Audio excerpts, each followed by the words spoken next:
শ্রীকৃষ্ণ চৈতন্য গৌরাঙ্গ মহাপ্রভু প্রেমানন্দে গৌর হরি বলি অমধুর প্রেম ধনী কুহস্রাধি কৃষ্ণ বলি প্রভু নিতাই চোর।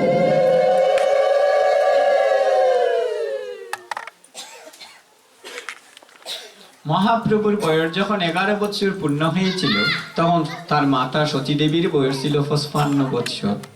যখন 66 বৎসর বয়সে জগন্নাথ মিশ্র দেহত্যাগ করেছিলেন, ভারতের অমৃতবাজার পত্রিকার প্রতিষ্ঠাতা মহাত্মা শিশির কুমার ঘোষ মহাশয় তার অমীয় নিমাই চরিত নামক গ্রন্থে সেই তত্ত্বটি স্পষ্টভাবে লিপিবদ্ধ করে রেখেছেন।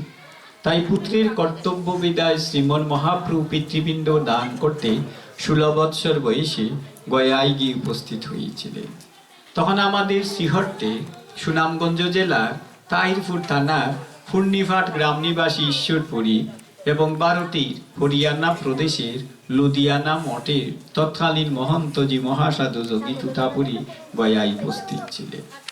মহাপ্রভু তাদের দুজনকে গয়ার দর্শন করিয়ে 3 বার ঊর্ধ্ববাহু তুলে প্রেমধ্বনি দিয়ে বলেছিলেন, আমার পুণ্যের মাত্রা দ্বিগুণ হইল। তখন মহাসাধু তুতাপুরী মহাপ্রভুকে জিজ্ঞাসা করেছিলেন, কি করিয়া নিমাই? প্রত্যুত্তরে মহাপ্রভু বলেছিলেন, তীর্থে আসলে পুণ্য হয়, সাধু দর্শনে গঙ্গা স্নান হয়। তাই আমি আজ মনে প্রাণে বিশ্বাস করি, আপনাদের মতো সাধুগুরু ভক্ত বৈষ্ণব দর্শনে আমার মতো জীবাদমের গঙ্গা স্নান হয়ে গেল। বাঞ্ছা কল্পতরুবাস্য কৃপা সিন্ধুভ্যবচ পতিতানাং পাবনেভ্যং বৈষ্ণবেভ্যং নমো নমঃ। তাই বৈষ্ণব শাস্ত্র বলছেন, মানুষ উঠেন ভগবান নামেন, মানুষ উঠেন সাধনায়, ভগবান নামেন করুণায়। মহামিলন ঘটে কোথায়? ফরহারের খেয়ার ঘাটে। কারণ মানুষ সাধনার বলে মনুষ্যত্ব অর্জন করে দেবলোকে উত্তীর্ণ হয়ে দেবতার আসনে অধিষ্ঠিত হয়ে যায়। আর ভগবান ভক্তের প্রতি করুণা পরবশ হয়ে উপকৃত মানব দেহ ধারণ করে বৈকুণ্ঠ থেকে ধরা দামে নেমে এসে জীবের দ্বারে দ্বারে ঘরে ঘরে ধুলায় লুটিয়ে লুটিয়ে প্রেম বিতরণ করে যান। তাই বৈষ্ণব শাস্ত্র বলছেন, মানুষ উঠেন সাধনায়, ভগবান নামেন করুণায়। মহামিলন ঘটে কোথায়? ফরফারের খেয়ার ঘাটে। ওই ঘাটের মাঝি ভবান নবী গোবিন্দ বিনে আর কেউ নাই। তাই বলছেন, গাও গাও পুন গৌরাঙ্গের গুণ সরল করিয়া মন, এ 3 ভুবনে এমন দয়াল আর নাহি দেখিয়ে গোজল। তাই ভগবানের মতো করুণার সিন্ধু, ইহকালের প্রেম দাতা, পরকালের বন্ধু ভবান নবী আর কেউ হয় না। তাই আমরা যখন যে অবস্থায় থাকি তার নামটা যেন আমাদের স্মরণ থাকে।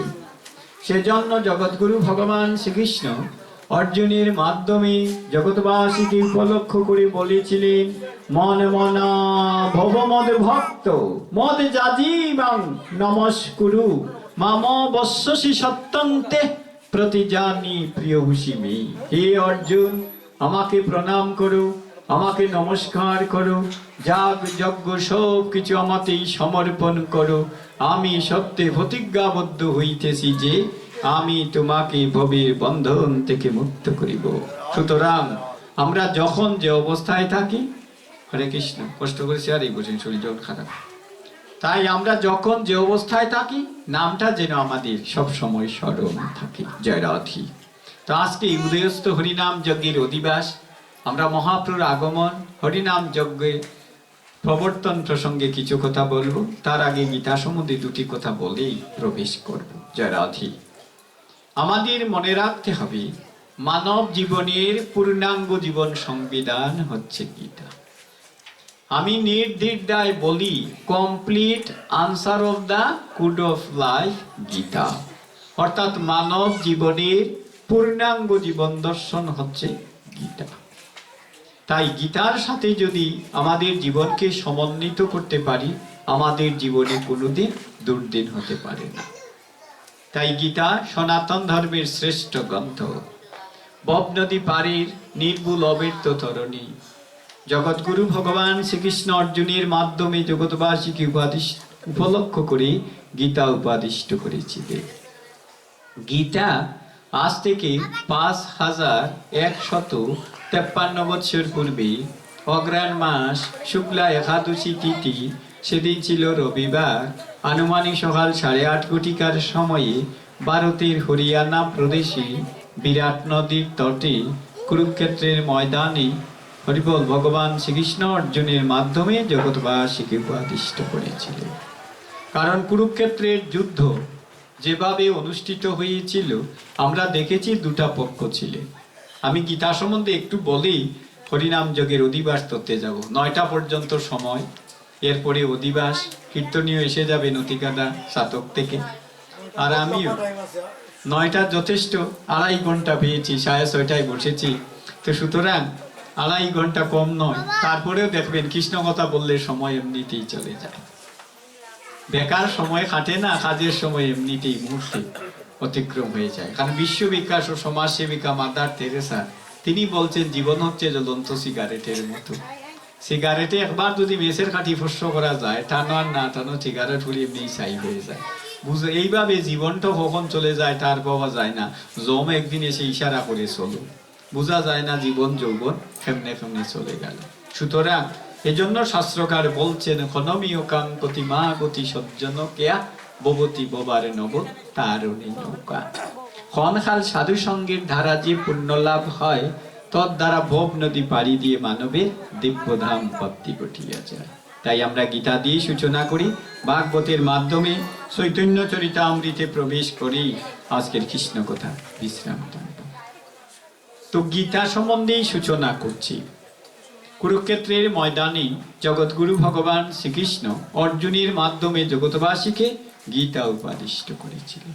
কারণ ভগবান শ্রীকৃষ্ণ যিনি আজ থেকে 5244 বৎসর পূর্বে, এবার বিগত ভাদ্র মাসের 3 তারিখ রাত্রি 12:56 হইতে শ্রীকৃষ্ণের দোরাদামে আগমনের 5245তম জন্মাষ্টমী সূচনা হয়েছে। সেই হিসাবে বলা যায় আজ থেকে 5244 বৎসর পূর্বে ভাদ্র মাস অষ্টমী তিথি রোহিণী নক্ষত্র, সেদিন ছিল বুধবার। রাত্রি দ্বীপ্রখালে ভারতের মথুরায় কংসের কারাগারে দৈবকী বসুদেবের পুত্ররূপে বৈকুণ্ঠের ভগবান অপ্রপঞ্চ প্রপঞ্চাত অবতরণ অবতার কৃষ্ণস্থ ভগবান স্বয়ং রূপে ধরাধামে অবতীর্ণ হয়েছিলেন। জয় জয় পার্থ সারথি পরম পুরুষ ভগবান শ্রীকৃষ্ণ প্রেমানন্দে। হরি হরি বল মন হরি বল বল হরি। হরে কৃষ্ণ কৃষ্ণ কৃষ্ণ হরে হরে হরে রাম।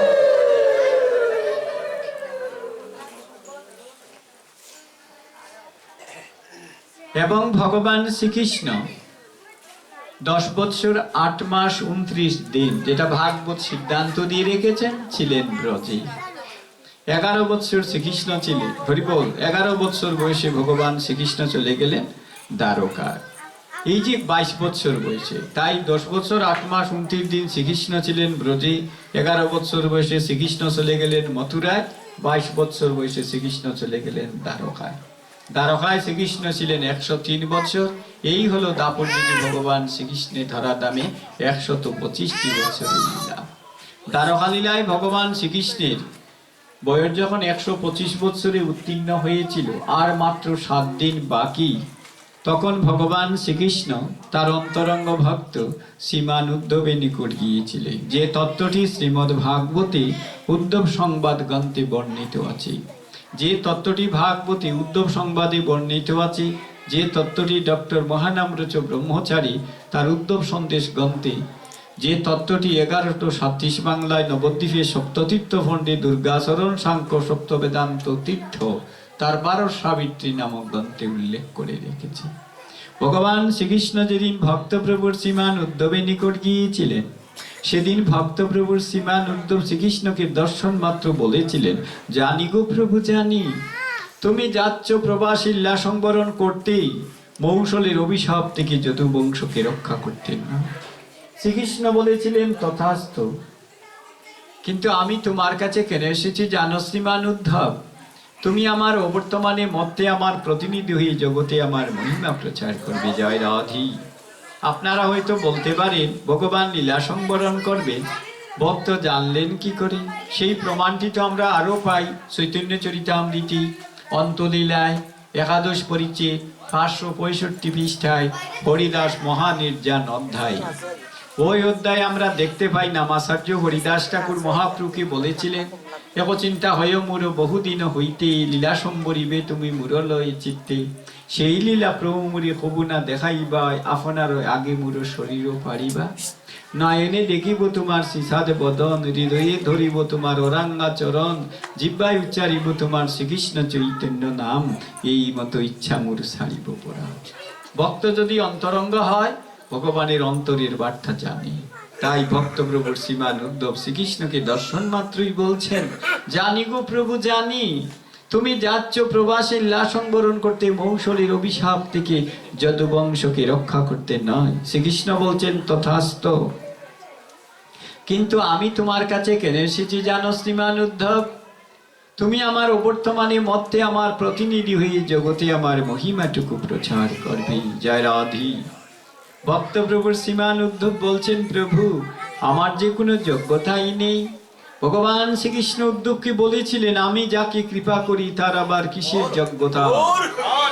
এই কথাটি আমাদের মনে রাখতে হবে যদি আমরা গোবিন্দকে লাভ করতে চাই। দেখবেন বর্তমান সরকার গেজেট দিয়ে রেখেছেন, ছেলেরা যদি বিএ পাস না হয় প্রাইমারি স্কুলে মাস্টারে করা তো দূরের কথা, এবং দরখাস্ত করার অধিকার না। আমার ভগবান 18 পুরাণে কোথাও গেজেট দেন নাই যে আমাকে পেতে হলে কমপক্ষে প্রথমবার দ্বিতীয় শ্রেণী লেখাপড়া লাগবে। ভগবান বলছেন আমার ভক্তের যোগ্যতা হচ্ছে প্রেম আর ভক্তি। প্রেম আর ভক্তি যদি আমার ভক্তের থাকে অতি সহজেই আমাকে লাভ করতে পারি।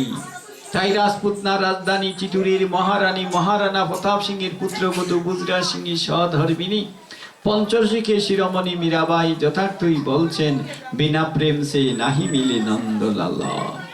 প্রেম আর ভক্তির যদি মিলন না ঘটে ভগবত প্রাপ্তি সম্ভব নহে। তাই উদ্ধবকে বলছেন, আমি যাকে কৃপা করি তার আবার কিসের যোগ্যতা। ভক্ত প্রভুর শ্রীমান উদ্ধব বলছেন, প্রভু কৃপা রাখবে। তাই শাস্ত্রকার বলেছেন, মুখং কটতি বাচালং পঙ্গং লঙ্ঘয়তি গিরিম যদ কৃপাতমং বন্ধি পরমানন্দ মাধব। যদি ভগবান কৃপা করে বুবায় কথা বলতে পারে, অন্ধই দেখতে পায়, আতুরে পর্বত অতিক্রম করতে পারে, সকলই তার অহৈতুকী করুণায়। জয় রাধি। তাই ভগবান শ্রীকৃষ্ণ বলছেন, আমি যাকে কৃপা করি তার আবার কিসের যোগ্যতা। এবার ভগবান সিংহাসন থেকে উঠে দাঁড়িয়ে হাত নেড়ে বলছেন, বিদায় শ্রীমান উদ্ধব বিদায়। সেদিন অশ্রুসিক্ত বদনে চল চল নয়নে গদ গদ কণ্ঠে বেদনা ক্লিষ্ট আর্তিটি ভক্ত প্রভুর শ্রীমান উদ্ধব শ্রীকৃষ্ণের দিকে হাত বাড়িয়ে বলছেন, দাঁড়াও প্রভু দাঁড়াও, একটি কথা শুনে যাও। সেদিন উদ্ধবের বেদনা ক্লিষ্ট কণ্ঠের আরতি শুনে শ্রীকৃষ্ণ বলছেন, আমাকে ডেকেছ, কিছু বলবে? ভক্ত প্রভুর শ্রীমান উদ্ধব বলছেন, প্রভু হরিব, আজ বিদায়ের দিন, তোমার রাতুল চরণে বিনম্র মিনতি, শুধু একটি কথা বলে যাও। তোমার জন্য যখন আমার প্রাণ কাঁদবে, তোমার দর্শনে আমার অন্তরে যখন বিরহ জাগবে, তোমার দর্শন না পেয়ে অন্তর্জ্বালা যখন আমি সইতেই পারবো না, কোথায় গেলে আমি তোমার সাক্ষাৎ পাবো? সেদিন শ্রীকৃষ্ণ উদ্ধবকে বলেছিলেন, তুমি কাঁদছ, মনে রেখো এই ভবার নবে যার আপন বলে কেউই থাকে না। যে সব কুল হারিয়ে অকুলে পড়ে আমার চরণে আশ্রয় গ্রহণ করে, ইহকালে পরকালে জন্ম জন্মান্তরে আমি কখনো থাকি চরণ ছাড়া করি না। উদ্ধব তুমি কেঁদো না, আমার জন্য যখন তোমার প্রাণ কাঁদবে, আমার দর্শনে তোমার অন্তরে যখন বিরহ জাগবি, আমার দর্শন হরিবল দর্শন না পেয়ে অন্তর্জালা যখন তুমি সইতেই পারবে না, তুমি মুহূর্ত বিলম্ব না করে সাধু সঙ্গে ছুটে যাও। মনে রেখো, সাধু সঙ্গে আমি সদা সর্বদাই অধিষ্ঠিত থাকি, সাধু সঙ্গে গেলেই তুমি আমার সাক্ষাৎ পাইবে। তাই শ্রীমদ্ ভাগবতী নবম স্কন্ধে চতুর্থ অধ্যায়ে 60 নং শ্লোকে স্বয়ং ভগবান শ্রীকৃষ্ণ মহামুনি দুর্বাসাকে বলেছিলেন, সাধব হৃদয় গুজ্জং সাধুনাং হৃদয়ন্তহম মদন্নন্তে ন জানন্তি নাহং তেব্য মনাগোপী। হে মহামুনি দুর্বাসা, তুমি সর্বদা স্মরণে রাখিও সাধুরা আমার হৃদয় স্বরূপ, আমি সাধুদিগের হৃদয় স্বরূপ। সাধুরা আমাকে ছাড়া কিছুই জানেন না, আমিও সাধুদের ছাড়া কিছুই জানি না। তাই সাধুর সঙ্গে আসার অর্থ কি? এক কথায় সোজা কথা, ভগবানের সাথে সাক্ষাৎ করতে আসা। জয় জয় পরম পুরুষ পার্থ সারথি ভগবান শ্রীকৃষ্ণ প্রেমানন্দে বল হরি হরি। অমধুর প্রেম ধ্বনি কহু শ্রী রাধে কৃষ্ণ গোবিন্দ।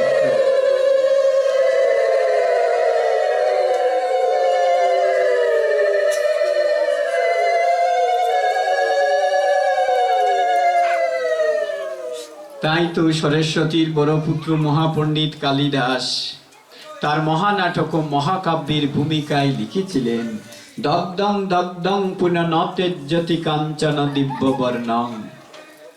অর্থাৎ কাঞ্চন অর্থ স্বর্ণ, স্বর্ণকে যদি 1000 বার এসিড সুয়াগা দিয়ে আগুনে পুড়ানো যায়, স্বর্ণ কখনো তার উৎকৃষ্ট বর্ণ পরীক্ষা করে না। ঘিষ্টং ঘিষ্টং পুনঃনতেজ্জতি চন্দন চারু গন্ধম। চন্দনকে যদি 1000 বার শিলার মধ্যে ঘর্ষণ করা যায়, চন্দন কখনো তার মনোহর গন্ধ পরিত্যাগ করে না। খণ্ডং খণ্ডং তেজ্জতি ন পুনঃ সাধুতা ইক্ষু দণ্ডং।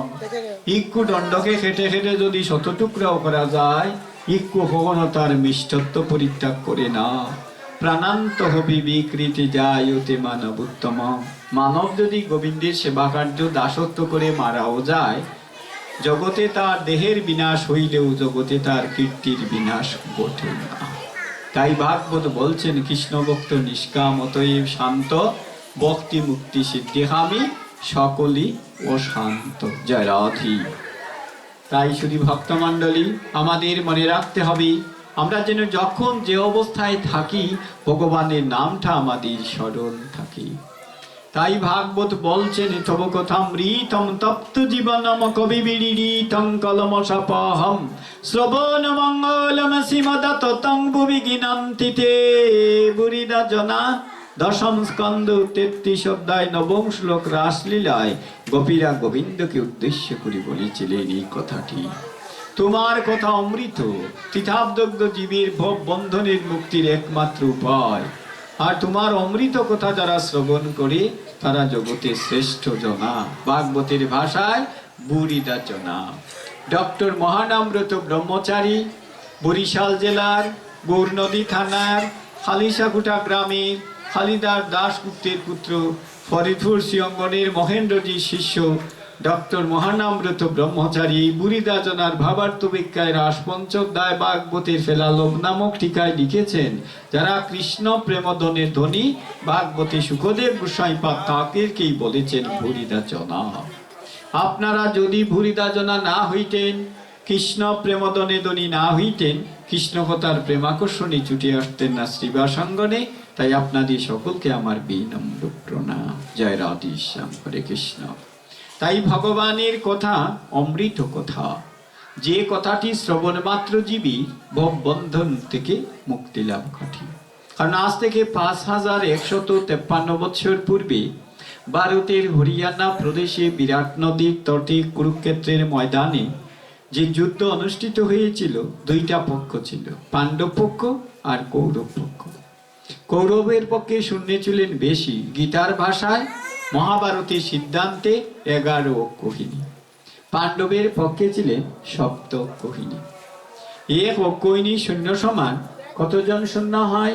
এই কিছুদিন আগে 2006 ইংরেজিতে সুনামগঞ্জের কাপড় ব্যবসায়ী অজিত ভদ্র তার গীতামাধুরী উপাখ্যান নামক গ্রন্থে সুন্দর করে ভাবার্থ বিজ্ঞায় লিখেছেন, হরিবল 1 অক্ষৌহিনী শূন্য সমান 2,18,700 জন শূন্য হয়। এই তত্ত্বটি বৃন্দাবনের বৈষ্ণবাচার্য শ্রীল হরিদাস সিদ্ধান্তবাগী সে কুরুক্ষেত্রের যুদ্ধের ইতিহাস গ্রন্থ যুধিষ্ঠির কথা নামক গ্রন্থে উল্লেখ রয়েছে। এই তত্ত্বটি আমাদের সিলেট জেলার বিয়ানীবাজার থানার লাউতা গ্রামের সুসন্তান, যা সংসার জীবনে নাম ছিল রমেন্দ্র নারায়ণ ভট্টাচার্য, যিনি সন্ন্যাস ধর্মে দীক্ষিত হয়ে তার নাম হয়েছিল বেলুর মঠের ত্যাগী সন্ন্যাসী স্বামী বামদেবানন্দজি মহারাজ। তিনি তার ভাগবত ধর্মের ফাঁসির ইতিহাস এবং চৈতন্যদেবের অবদান নামক গ্রন্থে সেই তত্ত্বটি লিপিবদ্ধ করে রেখেছেন। এই তত্ত্বটি লিপিবদ্ধ করে রেখেছেন আমাদের সিলেটের ঢাকা সিলেট বিশ্ব রোডের বালাগঞ্জ থানার অধীন গোয়ালা বাজার থেকে 1.5 কিলোমিটার পশ্চিম দক্ষিণ প্রান্তে। পূর্বে গ্রামটির নাম ছিল গ্রামতলা, বর্তমান নাম হয়ে গেছে দাসপাড়া। দাসপাড়া গ্রামে সুসন্তান ছিলেন ব্রিটিশ আমলে ঈশ্বর দয়াল ভট্টাচার্য। তিনি ছিলেন প্রাইমারি স্কুলের শিক্ষক। তার ছেলের নাম ছিল হরিবল। তিনি অত্যন্ত সুন্দরভাবে সেই তত্ত্বটি লিখেছেন ঈশ্বর দয়াল ভট্টাচার্যের পুত্র, যার নাম ছিল ইন্দ্রদয়াল ভট্টাচার্য। যে ইন্দ্রদয়াল ভট্টাচার্য আর শালীবন্ধনের নবীন দত্ত মিলে সিলেট নাইয়রফুল রামকৃষ্ণ মিশন প্রতিষ্ঠার পরে ইন্দ্রদয়াল ভট্টাচার্য সংসার ধর্ম ত্যাগ করে কলিকাতা বেলুর মঠে ত্যাগী সন্ন্যাসী হয়েছিলেন। তার নাম হয়েছিল স্বামী প্রেমেশানন্দজি মহারাজ।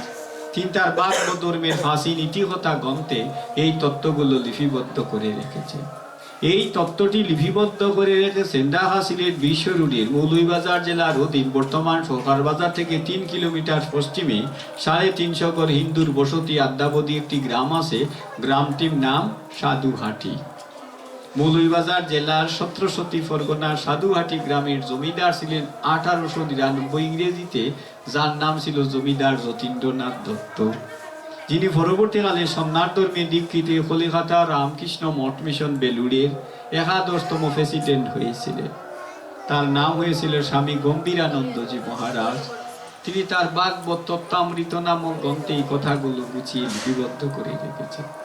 এই তত্ত্বটি লিপিবদ্ধ করে রেখেছেন চট্টগ্রামের ফেনী জেলার দাগনভূঞা থানার মধুগ্রামের সুসন্তান সংসার আশ্রমে, যার নাম ছিল হরেন্দ্রমোহন চক্রবর্তী।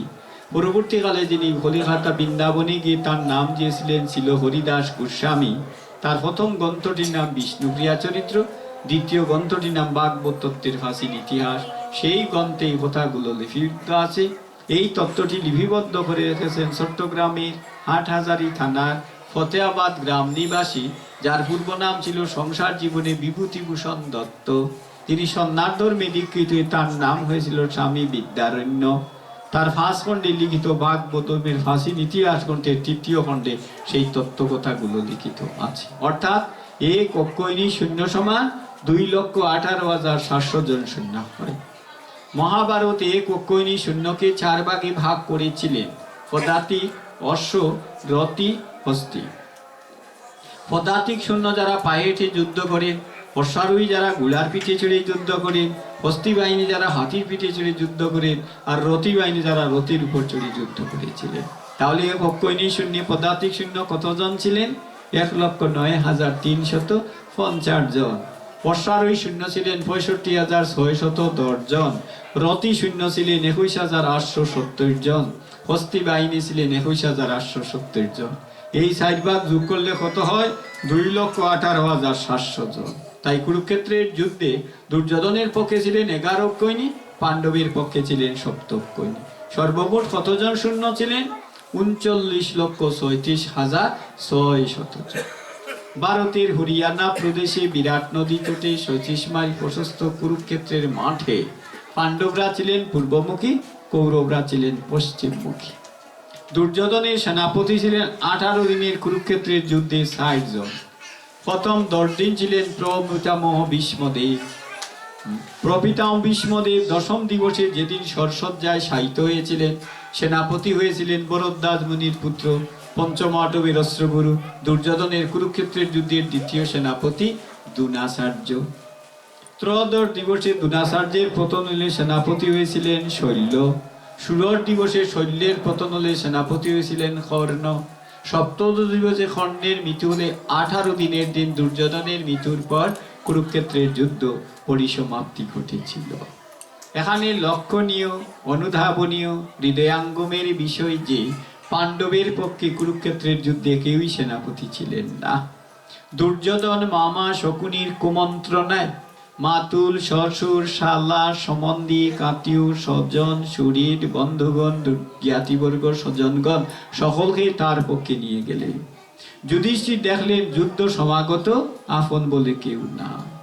তাই ধর্মপুত্র যুধিষ্ঠির তার ৪ ভাই ভীম, অর্জুন, নকুল, সহদেবকে ডেকে বলেছিলেন, দেখলে তো বিপদে বন্ধু চিনা যায়, নিদানে স্বজন চিনা যায়, আর সংকটকালে গোবিন্দ চিনা যায়। আজ আমাদের পক্ষে কেউ নেই, সকলেই আজ আমাদের প্রতিপক্ষ। অর্থে, লুভে, মন্ত্রিত্বে, ক্ষমতার মুহে সবাই আজ আমার বিপক্ষে। এই নিদান কালে, দুঃসময়ে, সংকটকালে গোবিন্দ বিনে আমাদের আর কোনো গতি নেই। এই কথাটি ভাগবতীর কথা, যে কথাটি শ্রীমদ্ ভাগবতে নবম স্কন্ধে পঞ্চম অধ্যায় 16 নং শ্লোকে মহামুনি দুর্বাস অম্বরীশ মহারাজকে উদ্দেশ্য করে বলেছিলেন, জন্নামা শ্রুতিমাত্রেণাং পুমান ভবতি নির্মল তস্য তীর্থপদং কিংবা দাসানাম অবশিষ্যতে। অর্থাৎ যাহার নাম স্মরণ মাত্র জীব মায়ার বাঁধন থেকে মুক্তি লাভ করে, যাহার শ্রীচরণে সর্বতীর্থ বিরাজিত, সেই শ্রীহরি যারা দাস, তাদের আবার কিসের অভাব? যে ভগবানের চরণে আশ্রয় নেই, ইহকালে পরকালে জন্ম জন্মান্তরে ভগবান কখনো থাকে চরণ ছাড়া করেন না। তাই যুধিষ্ঠির বললেন, ভাতৃবর্গ, এই অসহায় রিক্ত অবস্থায় গোবিন্দের চরণ ভিন্ন আমাদের আর কোনো গতি নাই। চলো আমরা দ্বারকায় গিয়ে গোবিন্দের শ্রীচরণে শরণাগত হই। তাই সেদিন পঞ্চপাণ্ডব গিয়েছিলেন দ্বারকায়, যারাধি দ্বারকায় গিয়েছিলেন পঞ্চপাণ্ডব। যুধিষ্ঠির গলবস্ত্র হয়ে ঝান ভূমিতে রেখে কৃতাঞ্জলি পিঠে অশ্রুসিক্ত বদনে গোবিন্দের শ্রীচরণে আর্থি রেখে বলেছিলেন, হে দীনবন্ধু, হে করুণা সিন্ধু গোবিন্দ, এই বিপদকালে সংকটময় মুহূর্তে তুমি বিনে আমাদের আপন বলে আর কেউ নেই। দুর্যোধন মামা শকুনির কুমন্ত্রণায় চলে বলে কোলে কৌশলে সকলকে তার পক্ষে নিয়ে গেলেই এই বিপদভো লগ্নে তুমি বিনে আমাদের আপন বলে আর কে আছে? সেদিন গোবিন্দ যুধিষ্ঠিরের ডান স্কন্ধে ডান হাত স্থাপন করে বলেছিলেন, ধর্মপুত্র যুধিষ্ঠির, তুমি কাঁদছ। মনে রেখো, এই ভবান নবে যার আপন বলে কেউই থাকে না। যে সব কুল হারিয়ে অকুলে পড়ে আমার শ্রীচরণে আশ্রয় গ্রহণ করে, ইহকালে পরকালে জন্ম জন্মান্তরে আমি কখনো তাকে চরণ ছাড়া করি না। জয় জয় নিতাই গৌর শিখরাত প্রেমানন্দে। হরি হরি বল, মন হরি বল, বল হরি মধুর প্রেম ধ্বনি কুশ রাধে কৃষ্ণ।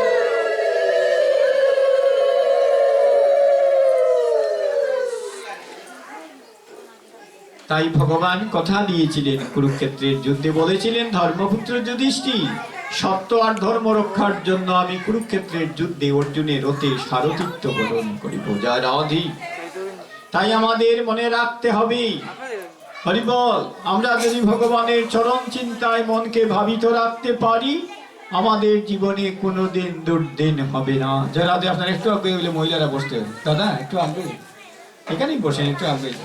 তো যে কথাগুলো আমরা মন দিয়ে হৃদয় দিয়ে হৃদয়াঙ্গম করব, যা রাধে। তাই মনে রাখতে হবে, the Kurukshetra of the Gita is really the inner battlefield of soul. Krishna was a great philosopher উনি পলিটিশিয়ান। অর্থাৎ গীতার কুরুক্ষেত্র প্রকৃত পক্ষে অন্তরাত্মার সমরাঙ্গ, আর ভগবান শ্রীকৃষ্ণ একজন বিজ্ঞ রাজনীতিবিদ এবং তত্ত্ব দার্শনিক। কুরুক্ষেত্রের যুদ্ধে যদি ভগবান শ্রীকৃষ্ণ রাজনীতি না করতেন, অধর্মের বিনাশ করে ধর্ম সংস্থাপন সম্ভব হইত না। তাই অর্জুনের রথে সারথিত্ব বরণ করেছিলেন ভগবান শ্রীকৃষ্ণ। তাই 18 দিন কুরুক্ষেত্রের যুদ্ধ হয়। 18 দিনে কুরুক্ষেত্রের যুদ্ধে কতজন মারা গিয়েছিলেন? মহাভারতে সিদ্ধান্তক্রমে 39,36,590 জন। তাহলে জীবিত ছিলেন কয়জন? সর্বমোট মাত্র 10 জন। এই 10 জন কারা কারা? শ্রীকৃষ্ণ, যুধিষ্ঠির, ভীম, অর্জুন, নকুল, সহদেব, কৃতবর্মা, সাত্যকী, অশ্বত্থামা আর কৃপাচার্য। তাই আমাদের মনে রাখতে হবে, the Kurukshetra of the Gita is really the inner battlefield of soul. গীতার কুরুক্ষেত্র প্রকৃত পক্ষে অন্তরাত্মার সমরাঙ্গ। আমরা অর্জুনের পক্ষে না, দুর্যোধনের পক্ষে সেই আত্মবিচারের প্রয়োজন। কুরুক্ষেত্রের যুদ্ধে শেষ হয়েছে আজ থেকে 5153 বছর পূর্বে। তাই কৃষ্ণের বয়স ছিল কুরুক্ষেত্রের যুদ্ধে 89 বছর। কুরুক্ষেত্রের যুদ্ধ পরে শ্রীকৃষ্ণ আরো 36 বছর ধরাধামে থাকিয়া 125 বছর বয়সে জোড়া নামক বেয়াদি সরাগাতে যেদিন বিকাল আনুমানিক 4:45টায় লীলা সংবরণ করেছিলেন, তার 1.25 ঘন্টা পরে সেদিন আনুমানিক সন্ধ্যা 6:30 ঘটিকা হইতে কলির যুগের উৎপত্তি হয়েছিল। শ্রীমদ ভাগবতে দ্বাদশ স্কন্ধে শুকদেব গোস্বামী বা সুন্দর করে সেই তত্ত্বটি লিপিবদ্ধ করে রেখেছে। তাই আমাদের প্রতিটা মুহূর্তে মনে রাখতে হবে, every time presented of moral sense remember I am a servant or peon of Lord Krishna. He is a message of letter distributing of others. অর্থাৎ প্রতিটা মুহূর্তে আমাদের মনে রাখতে হবে আমরা গোবিন্দের দাস, তার চাকর, তার বার্তা বাহক। একলা ঈশ্বর কৃষ্ণ আরো শোভিত জগৎ নাসায় জইছে তৈছে নাসি নিত্য। দাসের কর্তব্য কি? প্রভুর সেবা। জীব নিত্য কৃষ্ণের দাস, যদি ভুলি গেল পিচাসি মায়াই তারি তবে আবদ্ধিল। আমরা কিন্তু প্রতিটা মুহূর্তে ভাবি বাড়ি আমার, গাড়ি আমার, স্ত্রী আমার, পুত্র আমার, ধন আমার, অর্থ আমার। দিনান্তে হস্মিন কালে একবারও ভাবি না আমি জিজ্ঞার। তাই রাজশাহী জেলার গুদাগাড়ি থানার গোড়েরহাট পরগনার খেতুড়ি গ্রামের বিশিষ্ট জমিদার কৃষ্ণানন্দ দত্ত, তার স্ত্রীর নাম ছিল নারায়ণী দেবী। তাদের সুযোগ্য সন্তান ছিলেন প্রেমভক্তি মহারাজ শ্রীল নরোত্তম দাস, যিনি 1455 শতাব্দে মাঘী পূর্ণিমা তিথিতে রাজশাহী জেলার গুদাগাড়ি থানার গোড়েরহাট পরগনার খেতুড়ি গ্রামে জন্মগ্রহণ করেছিলেন, যা তৎকালীন পিতার জমিদারির আয় ছিল 36 লক্ষ টাকা। তিনি 36 লক্ষ টাকার জমিদারি ত্যাগ করে বাড়ির ফাট দিয়ে প্রবাহিত পৌনে 5 কিলোমিটার তথা 3.5 মাইল প্রশস্ত পদ্মা নদী জয় রাধে জয় রাধে জয় রাধে বলে সাঁতার দিয়ে পাড়ি দিয়ে লোকনাথ গোস্বামীর চরণাশ্রিত হয়েছিলেন। সেই পরম বৈষ্ণব ছিল নরোত্তম দাস ঠাকুর মহাজনী পদে লিখেছেন, মহাপ্রভুর গণ যত পতিত পাবন সেই লুবে মই পাপি লইনু সরল। তাই মানব জীবনের শ্রেষ্ঠ ব্রত ভাগবত যে কথাটি বলেছেন, রুচিনাং বৈচিত্রা ধিজিল কুটিবি নানাপত জুসাং নিনামেকো গমস্তস্যি পয়সা মর নবৈব। বাংলা ভাবার্থ হলো, নদীর জন্ম যেখানেই হোক সাগর হচ্ছে তার মহামিলন কেন্দ্র। হিমালয়ে হোক, কৈলাসিকরে হোক, মানস সরোবরে হোক, নদীর উৎপত্তি যেখানেই ঘটুক সেই পাহাড় পর্বত সমতট মরুভূমি চড়াই উতরা অতিক্রম করে সাগরে গিয়ে সম্মিলিত হয়। নদী জীবনের সার্থকতা সাগরে গিয়ে সম্মিলিত হওয়া, মানব জীবনের সার্থকতা সাধন ভজন ত্যাগ তপস্যার বলে ভগবানের চরণ পদ্ম লাভ করা। তাই আমরা যখন যে অবস্থায় থাকি আমাদের মনটা যেন ভাবিত থাকে ভগবানের চরণ পথে। তাই গীতা শুধু একটি গ্রন্থ নয়, আমাদের মানব জীবনের পূর্ণাঙ্গ জীবন সংবিধান। তাই আমরা আসি জীবন যুদ্ধের কুরুক্ষেত্রে। নয়াদিল্লির কুরুক্ষেত্র শেষ হয়ে গেছে 5153 বছর পূর্বে, কিন্তু আমাদের জীবন যুদ্ধের কুরুক্ষেত্র আদ্যাবধি শেষ হয় নাই। তাই গীতা জ্ঞানের দ্বারা আত্মবিচার করে দেখতে হবে আমরা অর্জুনের পক্ষে না দুর্যোধনের পক্ষে। সেই আত্মজ্ঞানের যে প্রয়োজন তার নাম হলো গীতা। তাই রাসমোহন চক্রবর্তী, যার বাড়ি ছিল কুমিল্লার সাদপুরের বেরাসাকি গ্রামে, যিনি 1931 ইংরেজি, তার বাবার নাম ছিল তিলকচন্দ্র চক্রবর্তী, যিনি 1931 ইংরেজিতে ঢাকা ইউনিভার্সিটি থেকে জেনারেল হিস্ট্রিতে সাধারণ ইতিহাসে ফার্স্ট ক্লাস ফার্স্ট হয়েছিলেন, যার সাথে আমাদের সিলেটের একটা অবিচ্ছেদ্য সম্বন্ধ ছিল। কি করে জানেন?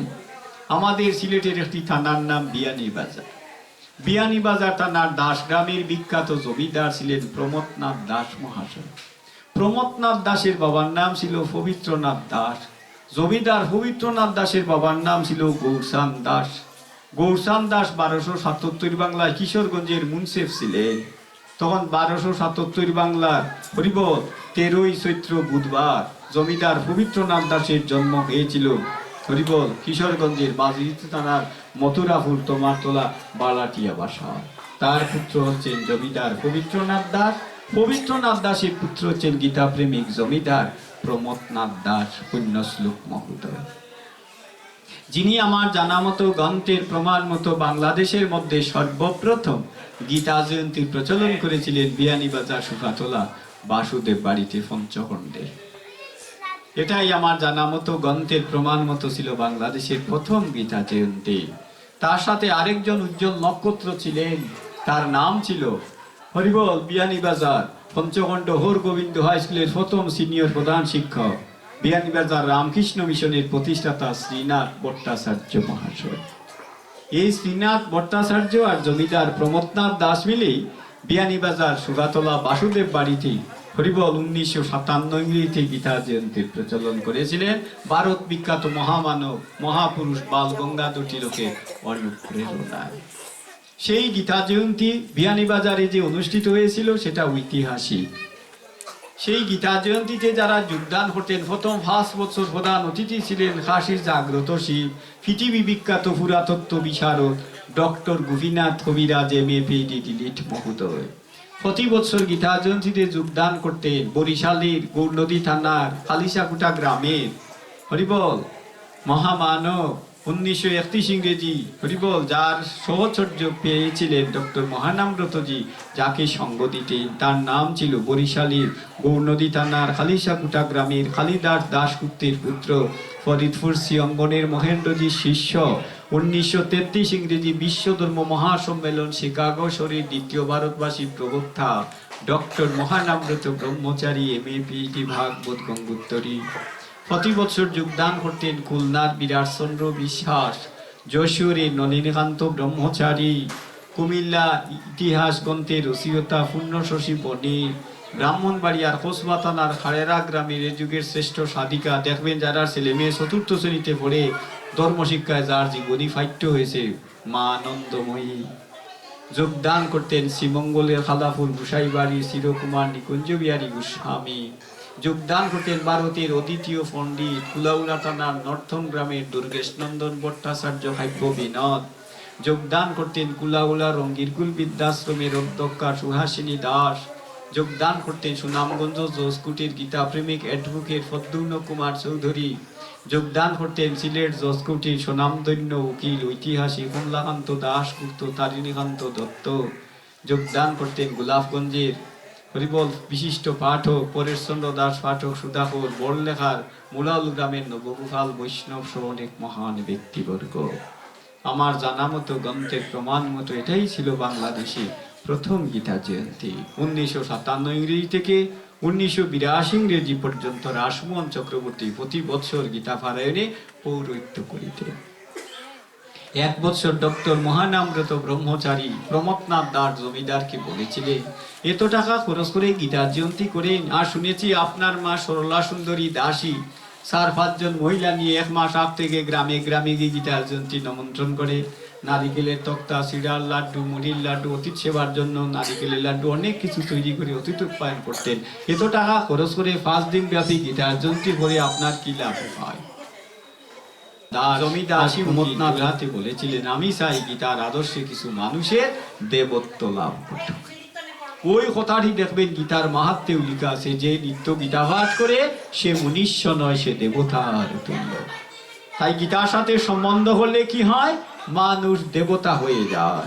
তাই আমি নির্দ্বিধায় বলি, man making life giving and character building adjust to 3 point successful life complete answer of the code of life Gita. অর্থাৎ মনুষ্যত্ব অর্জন, চরিত্র গঠন, জীবনের পরিপূর্ণতা নেওয়ার পূর্ণাঙ্গ জীবন সংবিধান হচ্ছে গীতা। দেখবেন অনেকের বাড়িতে গীতা লাল সালু দিয়ে ঠাকুর করে বেঁধে না, গড়ে গড়ে ছেলে বিয়ে পাস, মেয়ে MA পাস, IA পাস আছে, কোনো মা বাবা বলতে দেখি না, ওরে স্নান করে এসেছিস, অফিসে যাবে, কলেজ যাবে, চাকরিতে যাবে, ঠাকুর করে গিয়ে গোবিন্দ একটু ভক্তি দিয়ে একটা গীতার শ্লোক পাঠ করে যা। মায়েরা রাত্রে ঘুমাতেও চিন্তা করেন, বাবারাও সকালে ঘুম থেকে উঠে চিন্তা করেন, কবে আমার ছেলে MA পাস করবে, বড় চাকরি পাবে, চাকরিয়ান বউ বিয়ে করবে, শহরে একটা 3 তলা বিল্ডিং করবে, তাহলে ছক্কা মেরেই বসলাম। আমার ছেলে কৃষ্ণ ভক্ত ধর্মের মুখ উজ্জ্বল করুক, সধর্মের চেতনা জাগ্রত হোক, কারো মনে নাই। তাই বাংলাদেশে 445 থানা, 22,000 গ্রাম, নেপাল ভারত বাংলা 31 বছর ঘুরে তো দেখলাম কারো সংসারে কিন্তু শান্তি নাই। কাউকে জিজ্ঞাসা করেন কেমন আছে, সুন্দর করে হাসি মুখে বলেন ভালো আছি, আবার মনে মনে বলেন কত ভালো আছি আমি তো জানি। কারণ ভালো থাকলে তো, ভালো যদি থাকতে চান গোবিন্দের সাথে সম্বন্ধ করুন, প্রতিদিন অন্তত 10টা মিনিটের জন্য ঠাকুর করে যান, ভগবানের সাথে সম্বন্ধ করুন। ভালোবাসার ধন আপনার জন, শেষের দিনে নিদানের স্বজন, একমাত্র দীনবন্ধু শ্রী মধুসূদন, তার সাথে সম্বন্ধটা পাতুন। বাজারে গেলে স্ত্রী পুত্র নাতি নাতনি যাই বলে সব বাজার করে নিয়ে আসে। ভেবে দেখুন তো, ঠাকুর ঘরের বুবা ছেলে গোবিন্দের কথাটা মনে থাকে? দেখবেন মেয়ের জামাই বাড়িতে আসলে 1000 টাকার মাছ আনে, জন্মাষ্টমী রাধাষ্টমী শিব চতুর্থী দামোদর মাস ঝুলন যাত্রা আসলে 50 টাকার ফলমূল গোবিন্দের বাইকে জুটে না। এ হচ্ছে আমাদের ভক্তির নমুনা। বাসুর মানি আর ঘুমটা দেই না, ঠাকুর ঘরে খেরে আমি খোলা খাই না, এমন যদি আমার স্বভাব হয়, জীবনে আমার অভাব দূর হবে না। তাই মনে রাখতে হবে, সম্বন্ধ করতে হবে গোবিন্দের সাথে। দেখবেন আমি প্রায় এখানে ঘুরে দেখি, কারণ আমি যখন ইন্টারমিডিয়েট পড়তাম তখন থেকে ভাগবত পাঠে যাই, সেই 88 ইংরেজি থেকে, এবার 31 বছর এখনো ভাগবত পাঠে আছি। দেখি কি দেখি জানেন? হরিবল, অনেক মায়েরা উঠে স্নানও করেন না, কাপড়ও পাল্টান না, তাড়াতাড়ি যান ভাগ করে। ছেলে যাবে কলেজে, মেয়ে যাবে স্কুলে, স্বামী যাবে চাকরিতে অফিসে, দুটো ভাগ করে খাইয়ে দেয়, আর এক করোট অনেকে ঘুমান। কার বাড়িতে 11টায়, কার বাড়িতে 3টায় লক্ষ্মী সেবা, যে বাড়ি অলক্ষ্মীও থাকবে কিনা সন্দেহ। অথচ হিন্দুর সধর্ম ছোটবেলা শুনতাম হিন্দুর বাড়ির নাম ঠাকুর বাড়ি। তখন হিন্দুর বাড়ি যে ঠাকুর বাড়ি, তখন 6-7 ছাত্র। যেটা মহাশয়কে বলেছিলাম হিন্দুর বাড়ি ঠাকুর বাড়ি হয় কি করে, যেটা মহাশয় বলেছিলেন, বাবা হিন্দুর বাড়িতে কামাল সাবানের বাসেও দোকান ফিরির উপরও, কার এক দোকান ইটের উপরও হয় গৌরনীতাই না লক্ষ্মীনারায়ণ না রাধাকৃষ্ণের একটা ফটো থাকে। আর হিন্দুর বাড়ির উঠানের কোনায় একটা তুলসী গাছ থাকে, সন্ধ্যাবেলা ধূপধুনা দেখাইবার জন্যে, এই জন্য হিন্দুর বাড়ির নাম ঠাকুর বাড়ি। হিন্দুর বাড়ি যদি ঠাকুর বাড়ি হয়, তাহলে মায়েদের উচিত ঘুম থেকে উঠে স্নান করে ঠাকুর করে যাও, আগে গোবিন্দের সেবার্চনা দেওয়া। অনেকের বাজার কাছে নাই, অনেকের টাকা বেশি নাই, আঙ্গুর আপেল কমলা মালটা নারিকেল নিত্য গোবিন্দকে সেবা দিতে পারবেন না।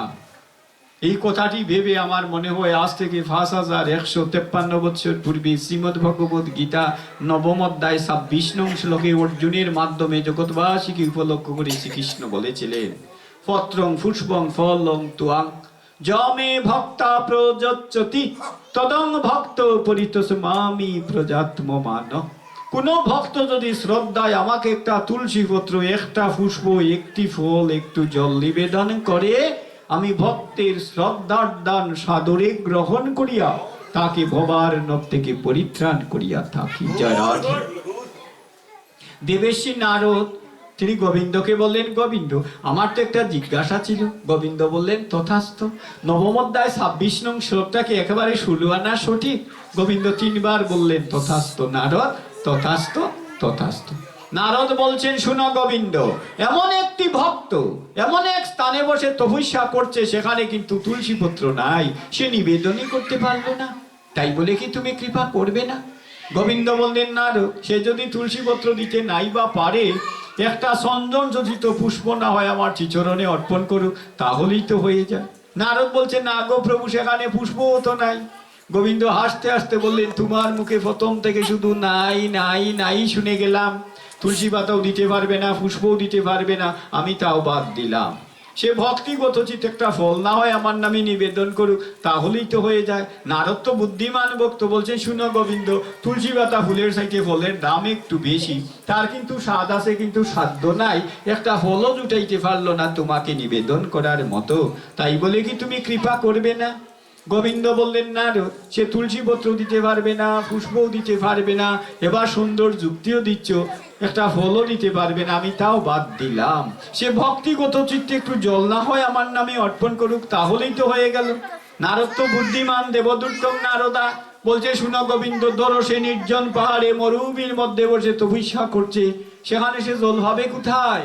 সে জলও তোমাকে নিবেদন করতে পারলো না, তাই বলে কি তার প্রতি তোমার করুণা হবে না? গোবিন্দ হাসতে হাসতে বললেন, নারদ যুক্তিরও সীমা থাকে, বুদ্ধিরও সীমা থাকে, আর যে সীমা লঙ্ঘন করে আমি তাকে মোটেই পছন্দ করি না। ভেবে দেখো নারদ, আমি জীব সৃষ্টি মাত্র, জীবের দেহে এমন এক স্থানে জল সিঞ্চন করে রেখেই দিয়েছি, সেই জল আমার নামে দিতে গেলে নদীতেও যেতে হয় না, সরোবরেও যেতে হয় না, টিউবওয়েলেও যেতে হয় না, ফুসকুনিতেও যেতে হয় না। সে কোন জল? ভক্তের নয়নের জল। সত্যি করে বলুন তো, মরার আগে কারো চোখের পানি শুকায়? শাস্ত্র বলছে, যতক্ষণ দেহে প্রাণ থাকে ততক্ষণ নয়নে জল থাকে। সুধী সজ্জন সুত্রী নারায়ণ মাতৃমণ্ডলী তরুণ বন্ধুগণ ভক্ত মহোদয়গণ, বুকে হাত দিয়ে ভেবে দেখুন তো কয়দিন গোবিন্দ বলে খেতেছেন? হিসাবের খাতা খুলে দেখবেন একদিনও না। বাড়ির জন্য কাঁদি, গাড়ির জন্য কাঁদি, স্ত্রীর জন্য কাঁদি, পুত্রের জন্য কাঁদি, ধর্মের জন্য কাঁদি, স্বার্থের জন্য কাঁদি, সুখের জন্য কাঁদি। রুমালও ভিজে, বালিশও ভিজে, কাপড়ের অঞ্চলও ভিজে। কৃষ্ণ চিন্তা করে ভেবে দেখুন চোখে জলও আসে না। তাই হরি ভক্তি বিলাস গ্রন্থে একাদশী বিলাসে 110 নং শ্লোকে বলা হয়েছে, জলস্য চুলুকে নবা তুলসী দলমাত্রে না সময়াত্মা বিক্রিয়ন্তে ভক্ত বৎসল ভগবান হরি। এক গণ্ডুর জল তাতে একটি তুলসী দল ভক্তিভাবে শ্রীহরির পদে অর্পণ করলে ভক্ত বৎসল শ্রীহরি ভক্তের কাছে বিক্রি হয়ে যান। জয় জয় নিতাই গৌর শিখনাথ ব্রহ্মানন্দে হরি হরি বলো মন হরি বল।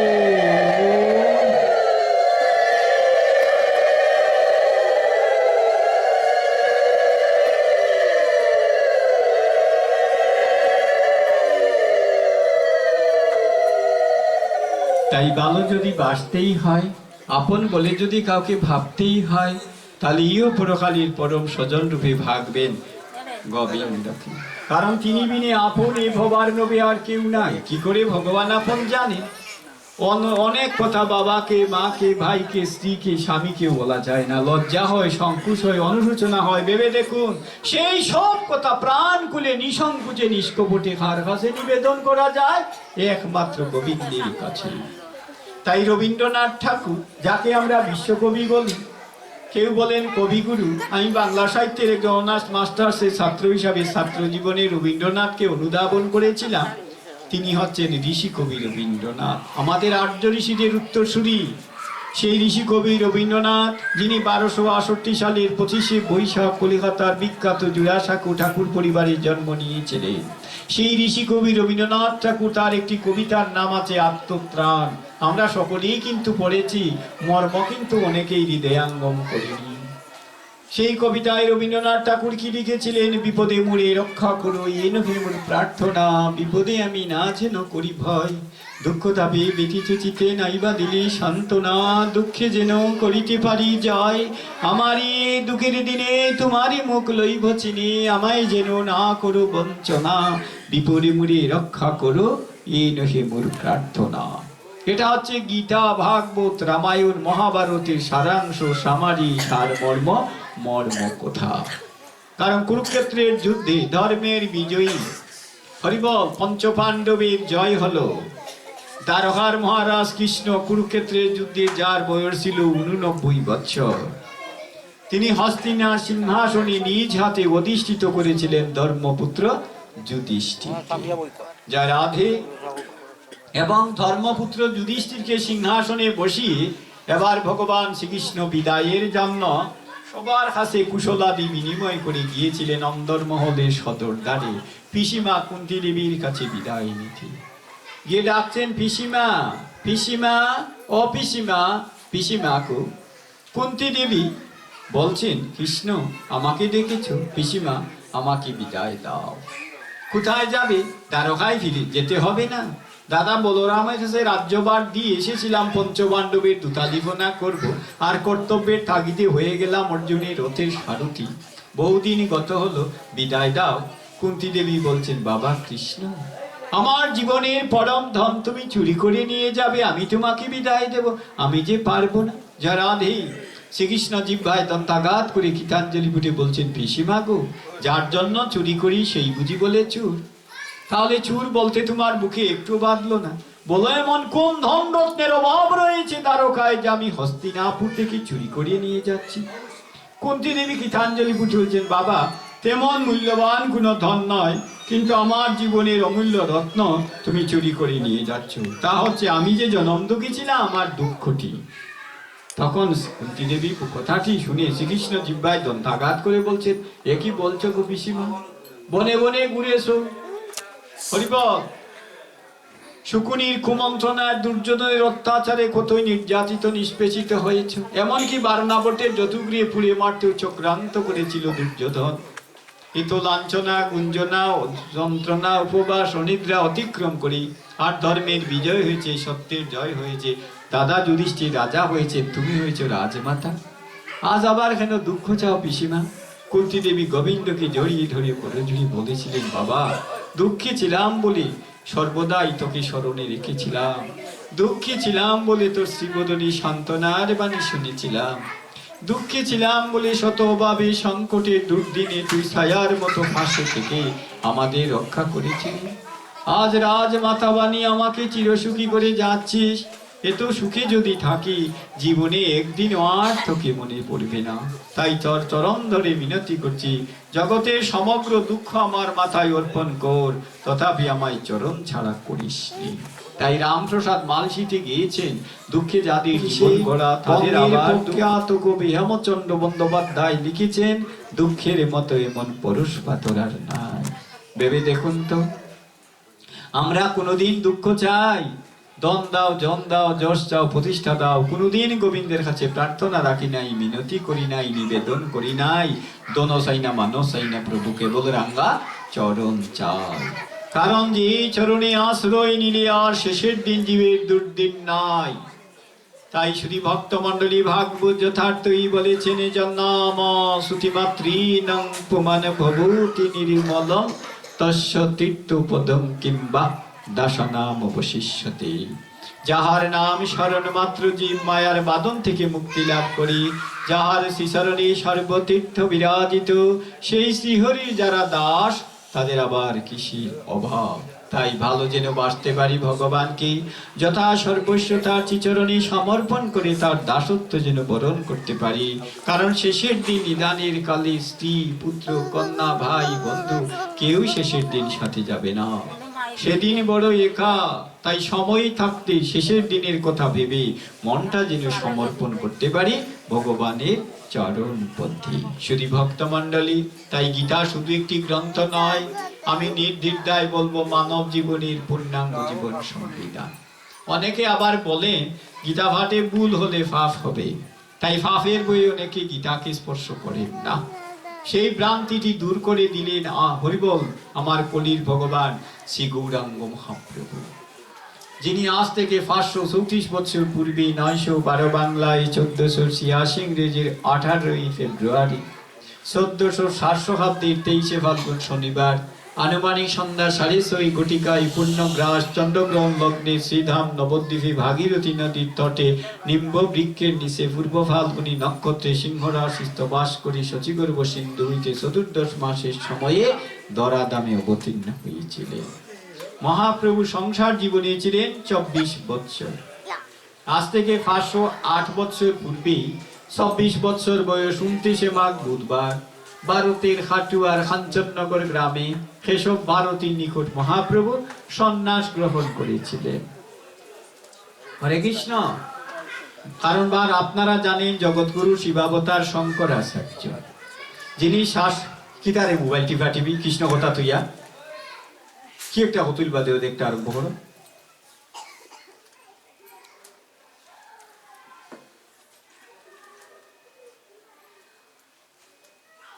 কাটুয়ার কাঞ্চননগর গ্রামে কেশব ভারতীর নিকট মহাপ্রভু সন্ন্যাস গ্রহণ করেছিলেন। মহাপ্রভু 24 বছর বয়স 29 মাঘ বুধবার ভারতের কাটুয়ার কাঞ্চননগর গ্রামে কেশব ভারতীর নিকট সন্ন্যাস গ্রহণ করেছিলেন। মহাপ্রভুর সন্ন্যাস গ্রহণের পর হরিবল 6 বছর ভারত পরিভ্রমণ করেছিলেন।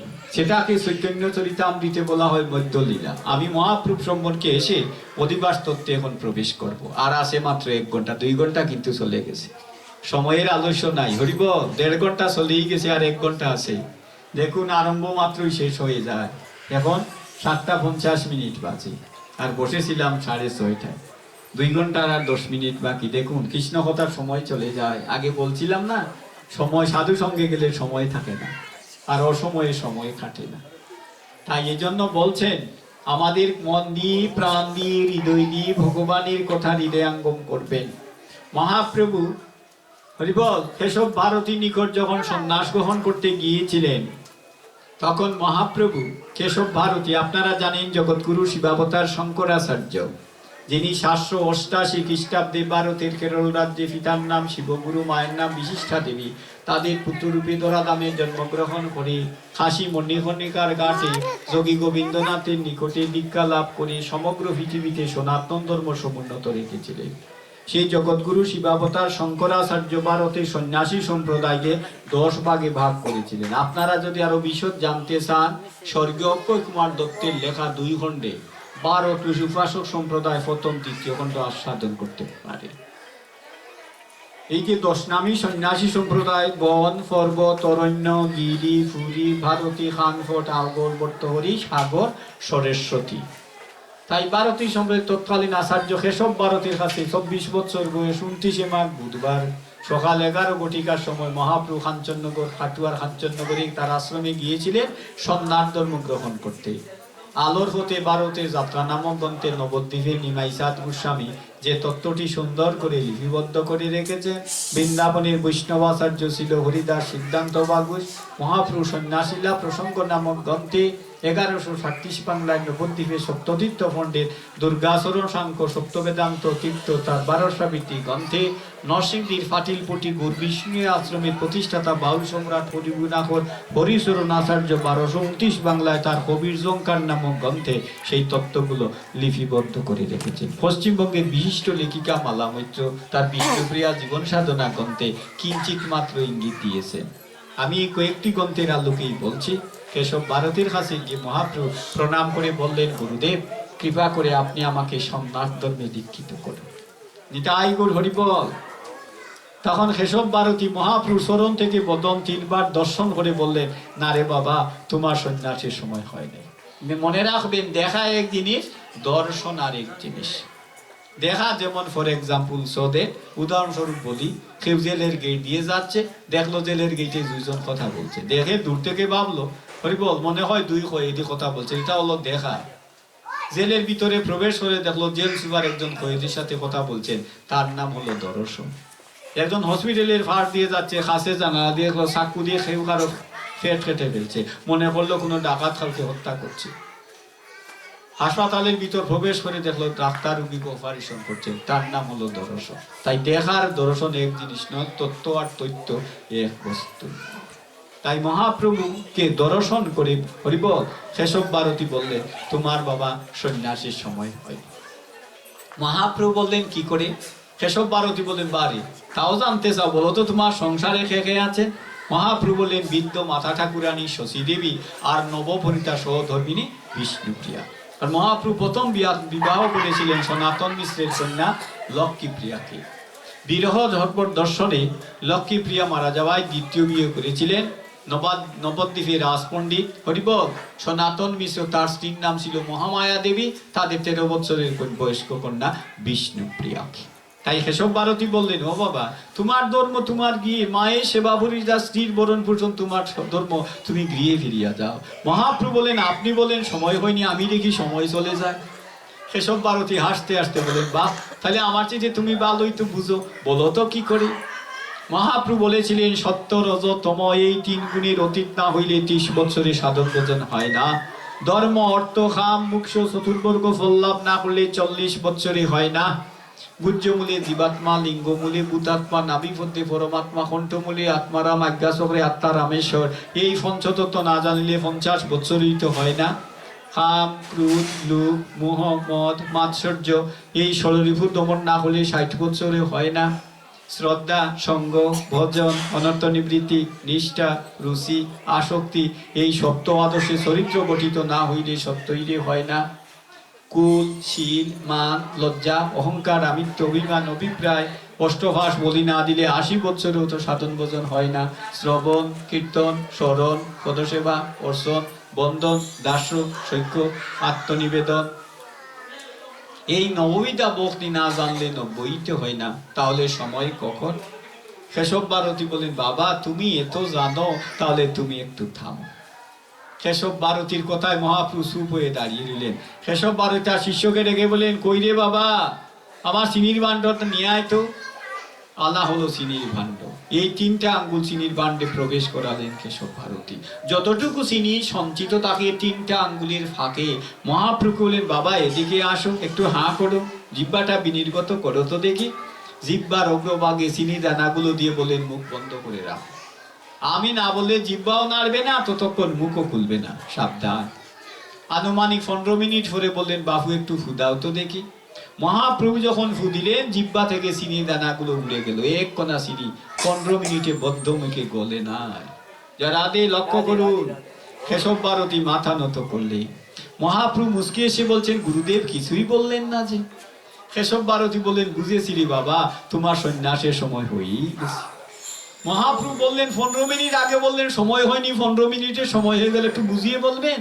কেশব ভারতী বললেন, বাবা কলির যুগে যার জিহ্বার মধ্যে চিনি রেখে 15 মিনিট মুখ বন্ধ করে রাখলে গলবে না, বুঝতে হবে তিনি কামিনী অর্থাৎ নারী, কাঞ্চন অর্থাৎ টাকা, এই দুইয়ের মুখে জয় করতে পেরেছেন। কলিতে তিনি কেবলমাত্র সন্ন্যাসের অধিকারী। এখন আমি যদি খরজুড়ে বিনয়ে বলি, 1 লাখের মধ্যে 1 কোটির মধ্যে একজন দেখাতে পারবেন জিহ্বার মধ্যে চিনি রেখে মুখ 15 মিনিট বন্ধ রাখলে গলবে না? তো আমি ব্রহ্মচারী, আমি সন্ন্যাসী, মামার বাড়ির আবদারের দরকারটা কি? এই জন্য মহাপ্রভু কলি যুগে ফাঁসটি কর্ম নিষেধ করেছেন। কোন ফাঁসটি কর্ম? চৈতন্য চরিতামৃতে আছে। অশ্বমেধ গবালম্ব সন্ন্যাসং ফলপৈতৃকম দেবরেণ সুতুৎপত্তি কলৌপঞ্চ বিপর্যয়।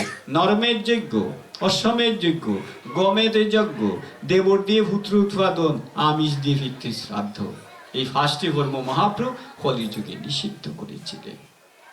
এবার কেশব ভারতী মহাপ্রভুকে সন্ন্যাস দান করলেন। সন্ন্যাস দানের পর মহাপ্রভু নাম যখন দিতে গেলেন কেশব ভারতী, তখন বললেন বিভাগে যারা সন্ন্যাস নেন যে গুরুর কাছে, সেই সম্প্রদায়ভুক্ত টাইটেল থাকে। কেউ গিরি, কেউ পুরী, কেউ ভারতী, কেমন কেউ অরণ্য। রাধে মহাপ্রভু কিন্তু এই নামের টাইটেল নাই একটাও। মহাপ্রভুর নাম কি? বাল্য নাম ছিল নিমাই।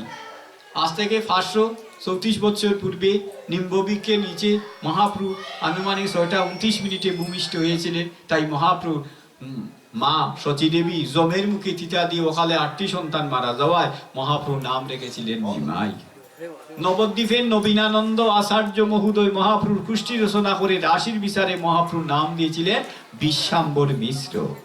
আর আজ থেকে 508 বছর পূর্বে কেশব ভারতী 24 বছর বয়স 29 মাঘ বুধবার ভারতের খাটুয়ার কাঞ্চননগর গ্রামে কেশব ভারতী মহাপ্রভুকে সন্ন্যাস দানের পর যখন নাম দিতে গেলেন, তখন স্বয়ং জ্ঞান অধিষ্ঠাত্রী বাগদেবী বিদ্যার দেবী সরস্বতী এসে কেশব ভারতীর কণ্ঠে বসে নিষেধ করলেন, সাবধান কেশব ভারতী, জগৎগুরু ভগবানের কোন সম্প্রদায় মুক্ত টাইটেল হতে পারে না।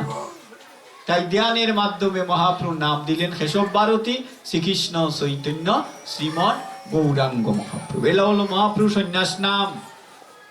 1919 ইংরেজি কুমিল্লা ভিক্টোরিয়া গজে স্বনামধন্য অধ্যক্ষ বৈষ্ণবাচার্য doctor Radha Gobindanath M A বিদ্যাবাচস্পতি ভক্তিকুল Churamani ভাগবত ভূষণ মহোদয় তার গৌড়ীয় বৈষ্ণব দর্শন গ্রন্থে বর্তমান বৃন্দাবনের বৈষ্ণব তীর্থিকের নিবাসী উপাচার্য ভারতরত্ন মহামহোপাধ্যায় doctor Srijib Nyayatirtha M A PD Dilip মহোদয় তার ভাগবত তত্ত্বামৃত গ্রন্থে বর্তমান বৃন্দাবনের কাশী হিন্দু বিশ্ববিদ্যালয়ের তৎকালীন উপাচার্য doctor Shastri M A PD মহোদয় মহাপ্রভু নামার্থ বাবার্থ বিখ্যাত। কলকাতা বিশ্ববিদ্যালয়ের প্রাক্তন উপাচার্য Shyamaprasad Mukherjee M A PD Dilip মহোদয় তার তত্ত্বকথা নামক গ্রন্থে মহাপ্রভু সন্ন্যাস নামের বাবার্থ বিজ্ঞায় লিখে রেখেছে।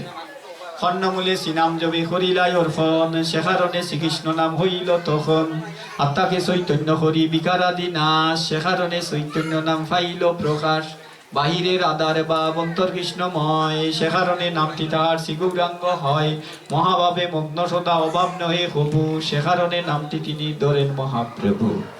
এই হলো তার ভাবার্থে পূর্ণাঙ্গ নাম শ্রীকৃষ্ণ চৈতন্য শ্রীমন গৌরাঙ্গ মহাপ্রভু। মহাপ্রভু সন্ন্যাস নেওয়ার পর এবার বৃন্দাবন যাত্রা করবে। নিত্যানন্দকে বললেন, আমাকে বৃন্দাবনে নিয়ে চলো। আর মহাপ্রভু সন্ন্যাসীলায় কারা উপস্থিত ছিলেন? 3 জন। নিত্যানন্দ প্রভু, দাপুরের সত্যমা হলির পণ্ডিত জগদানন্দ, আর জগন্নাথ মিশ্রের বাইরা শশী মাতার বোনের জামাই চন্দ্রশেখর আচার্য 3 জন।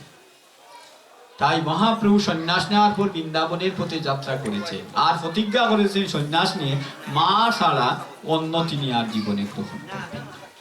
অদ্বৈত প্রভু মহাপ্রভু থেকে ছিলেন 52 বছরের বয়োজ্যেষ্ঠ, 13 বছরের বয়োজ্যেষ্ঠ ছিলেন নিত্যানন্দ, 14 বছরের বয়োজ্যেষ্ঠ ছিলেন মুরারিগুপ্ত, 39 বছরের বয়োজ্যেষ্ঠ ছিলেন শ্রীনিবাস আচার্য, হরিবল শ্রীবাস পণ্ডিত। তো কথাগুলো একটু গভীর ভাবে অনুধাবন করবেন। তখন কেশব ভারতী কি করলেন? জয়রাধি মহাপ্রভুকে, জয়রাধি কেশব ভারতী হরিবল সন্ন্যাস নেওয়ার পর মহাপ্রভু যখন জয়রাধি রওনা হলেন বৃন্দাবনের পথে, অদ্বৈতের নির্দেশে পথ বুলিয়ে তাকে নিয়ে আসলেন নবদ্বীপের গঙ্গার তটে। নবদ্বীপের গঙ্গার তটে এসে বলছেন, নিতাই এটা কি বৃন্দাবনের প্রেম যমুনা আমি ঝাঁপ দেই? যখন ঝাঁপ দিতে গেলেন তখন অদ্বৈত প্রবেশে গামছা মাথায় বান্দা বাহু প্রসারণ করে বলেন, প্রভু এটা নবদ্বীপের প্রেম যমুনা, হরিবল শান্তিপুরের, হরিবল এটা গঙ্গা, এটা নদিয়ার, হরিবল বৃন্দাবনের প্রেম যমুনা নয়। তখন রাগ করে বললেন, নিত্যানন্দ তুমি মিথ্যাবাদী, তুমি প্রতারক, তুমি আমাকে ভুল বুঝিয়ে নিয়ে এসেছো, আমি যাব বৃন্দাবনে, নিয়ে এসেছো নবদ্বীপের শান্তিপুরে।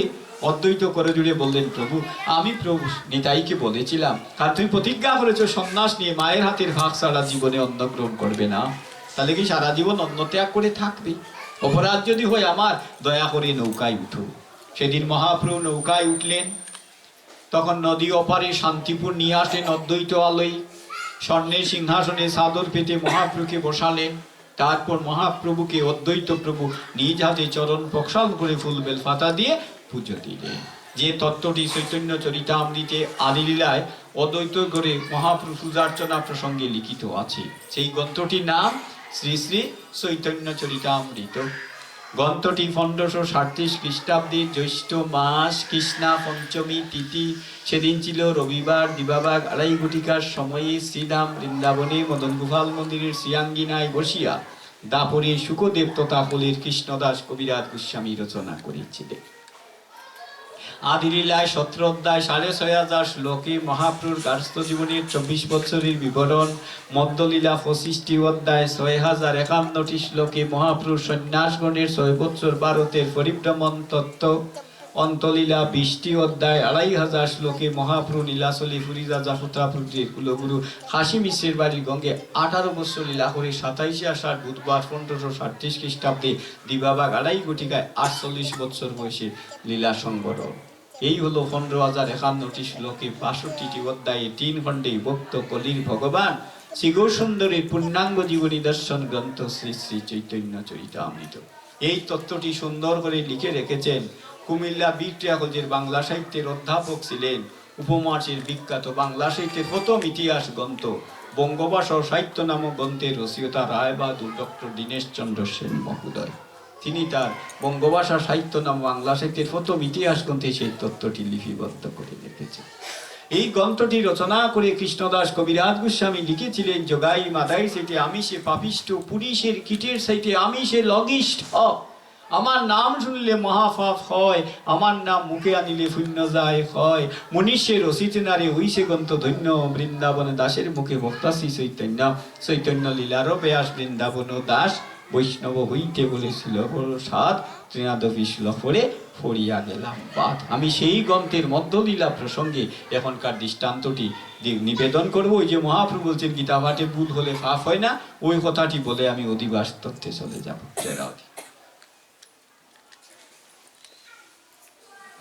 মহাপ্রভু অদ্বৈতের গিয়ে সেবা করলেন। এই যে লীলাবিলাস, এখানে অদ্বৈত প্রভু মহাপ্রভুকে চরঞ্জল করে পুজো দিয়ে ফুলবেলা দিয়ে ষষ্ঠাঙ্গে প্রণাম করে। মনে রাখবেন মহাপ্রভুকে 52 বছরের বয়োজ্যেষ্ঠ ছিলেন অদ্বৈত, 13 বছরের বয়স ছিলেন নিত্যানন্দ, 14 বছরের বয়োজ্যেষ্ঠ ছিলেন মুরারিগুপ্ত, 39 বছরের বয়োজ্যেষ্ঠ ছিলেন পঞ্চতত্ত্বের এক তত্ত্ব শ্রীবাস। তাই এবার ষষ্ঠাঙ্গে প্রণাম করে অদ্বৈত যখন উঠে দাঁড়ালেন, মহাপ্রভু স্বর্ণের সিংহাসন থেকে নেমে ফুল বেলপাতা নিয়ে অদ্বৈতের চরণে সমর্পণ করলেন। কোন মন্ত্র বলে? চৈতন্য চরিতামৃতে আদিলীলায় অদ্বৈত বিলাস প্রসঙ্গে সেই তত্ত্বটি লেখা আছে, দেখবেন। নম রামে শিবে শীতে বিষ্ণু নম শ্রী প্রণয় মহং। অদ্বৈতকে শিব জ্ঞানে তন্ত্রিক মতে এই মন্ত্রের দ্বারা শিব জ্ঞানে অদ্বৈতকে পূজা দিলেন। অদ্বৈত জিহ্বায় যন্ত্রাঘাত করে জুড়ে বলছেন, তুমি বৈকুণ্ঠের ভগবান, আর তুমি আমাকে পুজো দিয়ে অপরাধী কেন করছো? মহাপ্রভু হাসতে হাসতে বললেন, ভক্তের চাইতে ভগবান বড় নয়, ভগবানের চাইতে ভক্ত বড়। তোমাকে পূজা দিয়ে জগৎকে আমি জানিয়ে গেলাম, শিখিয়ে গেলাম। এই জন্য আমাদের শাস্ত্রে একটি কথা আছে, যদ যদা চরতি শ্রেষ্ঠ তেত্তে দেবী তর জন সযদ প্রমাণং কুরুতে লোকস্তদনুবর্ততে। হরিবল। শ্রীমদ্ ভাগবতী সেই কথাটি ৩য় অধ্যায় ২১ নং শ্লোকে বলা হয়েছে। ওই কথাটি ইংরেজিতে বললে কি বুঝায়? The general people followers the great person in his community. কোন সম্প্রদায়ের শ্রেষ্ঠ ব্যক্তি যাহাই করেন অপর সাধারণে তাহাকে অনুসরণ করে। আপনি আসরি ধর্ম অপরে শিখায়, নিজে না জানিলে ধর্ম শিখানো না যায়। এবার ৩টি। এদিকে জগদানন্দ, যিনি দাপলীলা ছিলেন রাধারানীর, হরিবল, দাপর যিনি দ্বারকার রাজমহিষী ছিলেন সত্যমা, কলিতে তিনি হয়েছেন পণ্ডিত জগদানন্দ। তাকে চিঠি লিখে পাঠিয়েছিলেন অদ্বৈত নদিয়ায় সসীমাকে আনার জন্য। সসীমা ৩বার চিঠি পড়ে বললেন, এটা অতি সুন্দর করে বিষ্ণুপ্রিয়া চরিত্র গ্রন্থে পশ্চিমবঙ্গের বিশিষ্ট লেখিকা মালা মৈত্র, পশ্চিমবঙ্গের নৈহাটি জেলার খাটালপাড়া গ্রামের চৈতন্য তত্ত্বের গবেষক রবীন্দ্র রাহা তার সফাশী গুরাঙ্গ গ্রন্থে ১১৩৭ বাংলায় নবদ্বীপে সপ্ততীর্থ পণ্ডিত দুর্গাচরণ সাংখ্য সত্য বেদান্ত তীর্থ তার ১২০০টি গ্রন্থে নরসিংদীর ফাতিলপট্টি গৌর বিষ্ণুপ্রিয়া আশ্রমের প্রতিষ্ঠাতা বাউল সম্রাট হবিগুনা করুন আচার্য ১২২৯ বাংলায় তার কবির জঙ্কার নামক গ্রন্থে, হরিবল, কুমিল্লার মুরাদনগর থানার হরিবল রহিমপুর আশ্রমের সন্নিকটবর্তী নগর ভাড়ের গৌর বিষ্ণু ধর্মের প্রবর্তক সাধু বসন্ত সাধু তার গৌর লীলা প্রসঙ্গ মাধুরী গ্রন্থে সুন্দর করে বর্ণনা করে লিখে রেখেছে। যারা অধিক তাই ৩বার চিঠি পড়ে বলেন, আমি যাব না। জগদানন্দ বলছেন, কেন গো মা? কারণ আমার বিষ্ণুপ্রিয়ার কথা তো চিঠিতে লেখা নাই।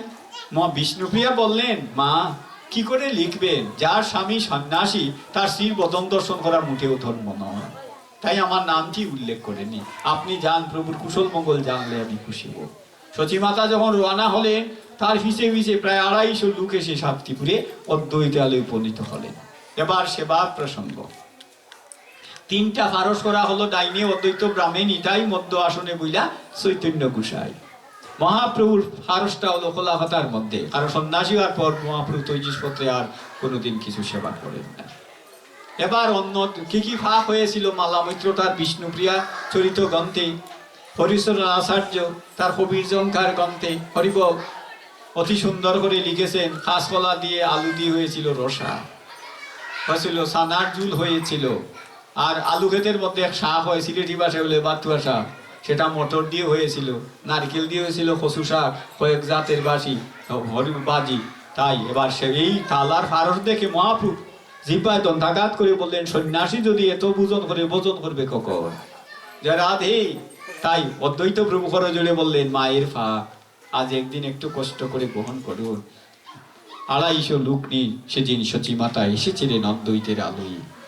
সেবার পরে ৫-৭ দিন থাকলেন মহাপ্রভু। এবার বিদায়ের পালা। জয় রাধে।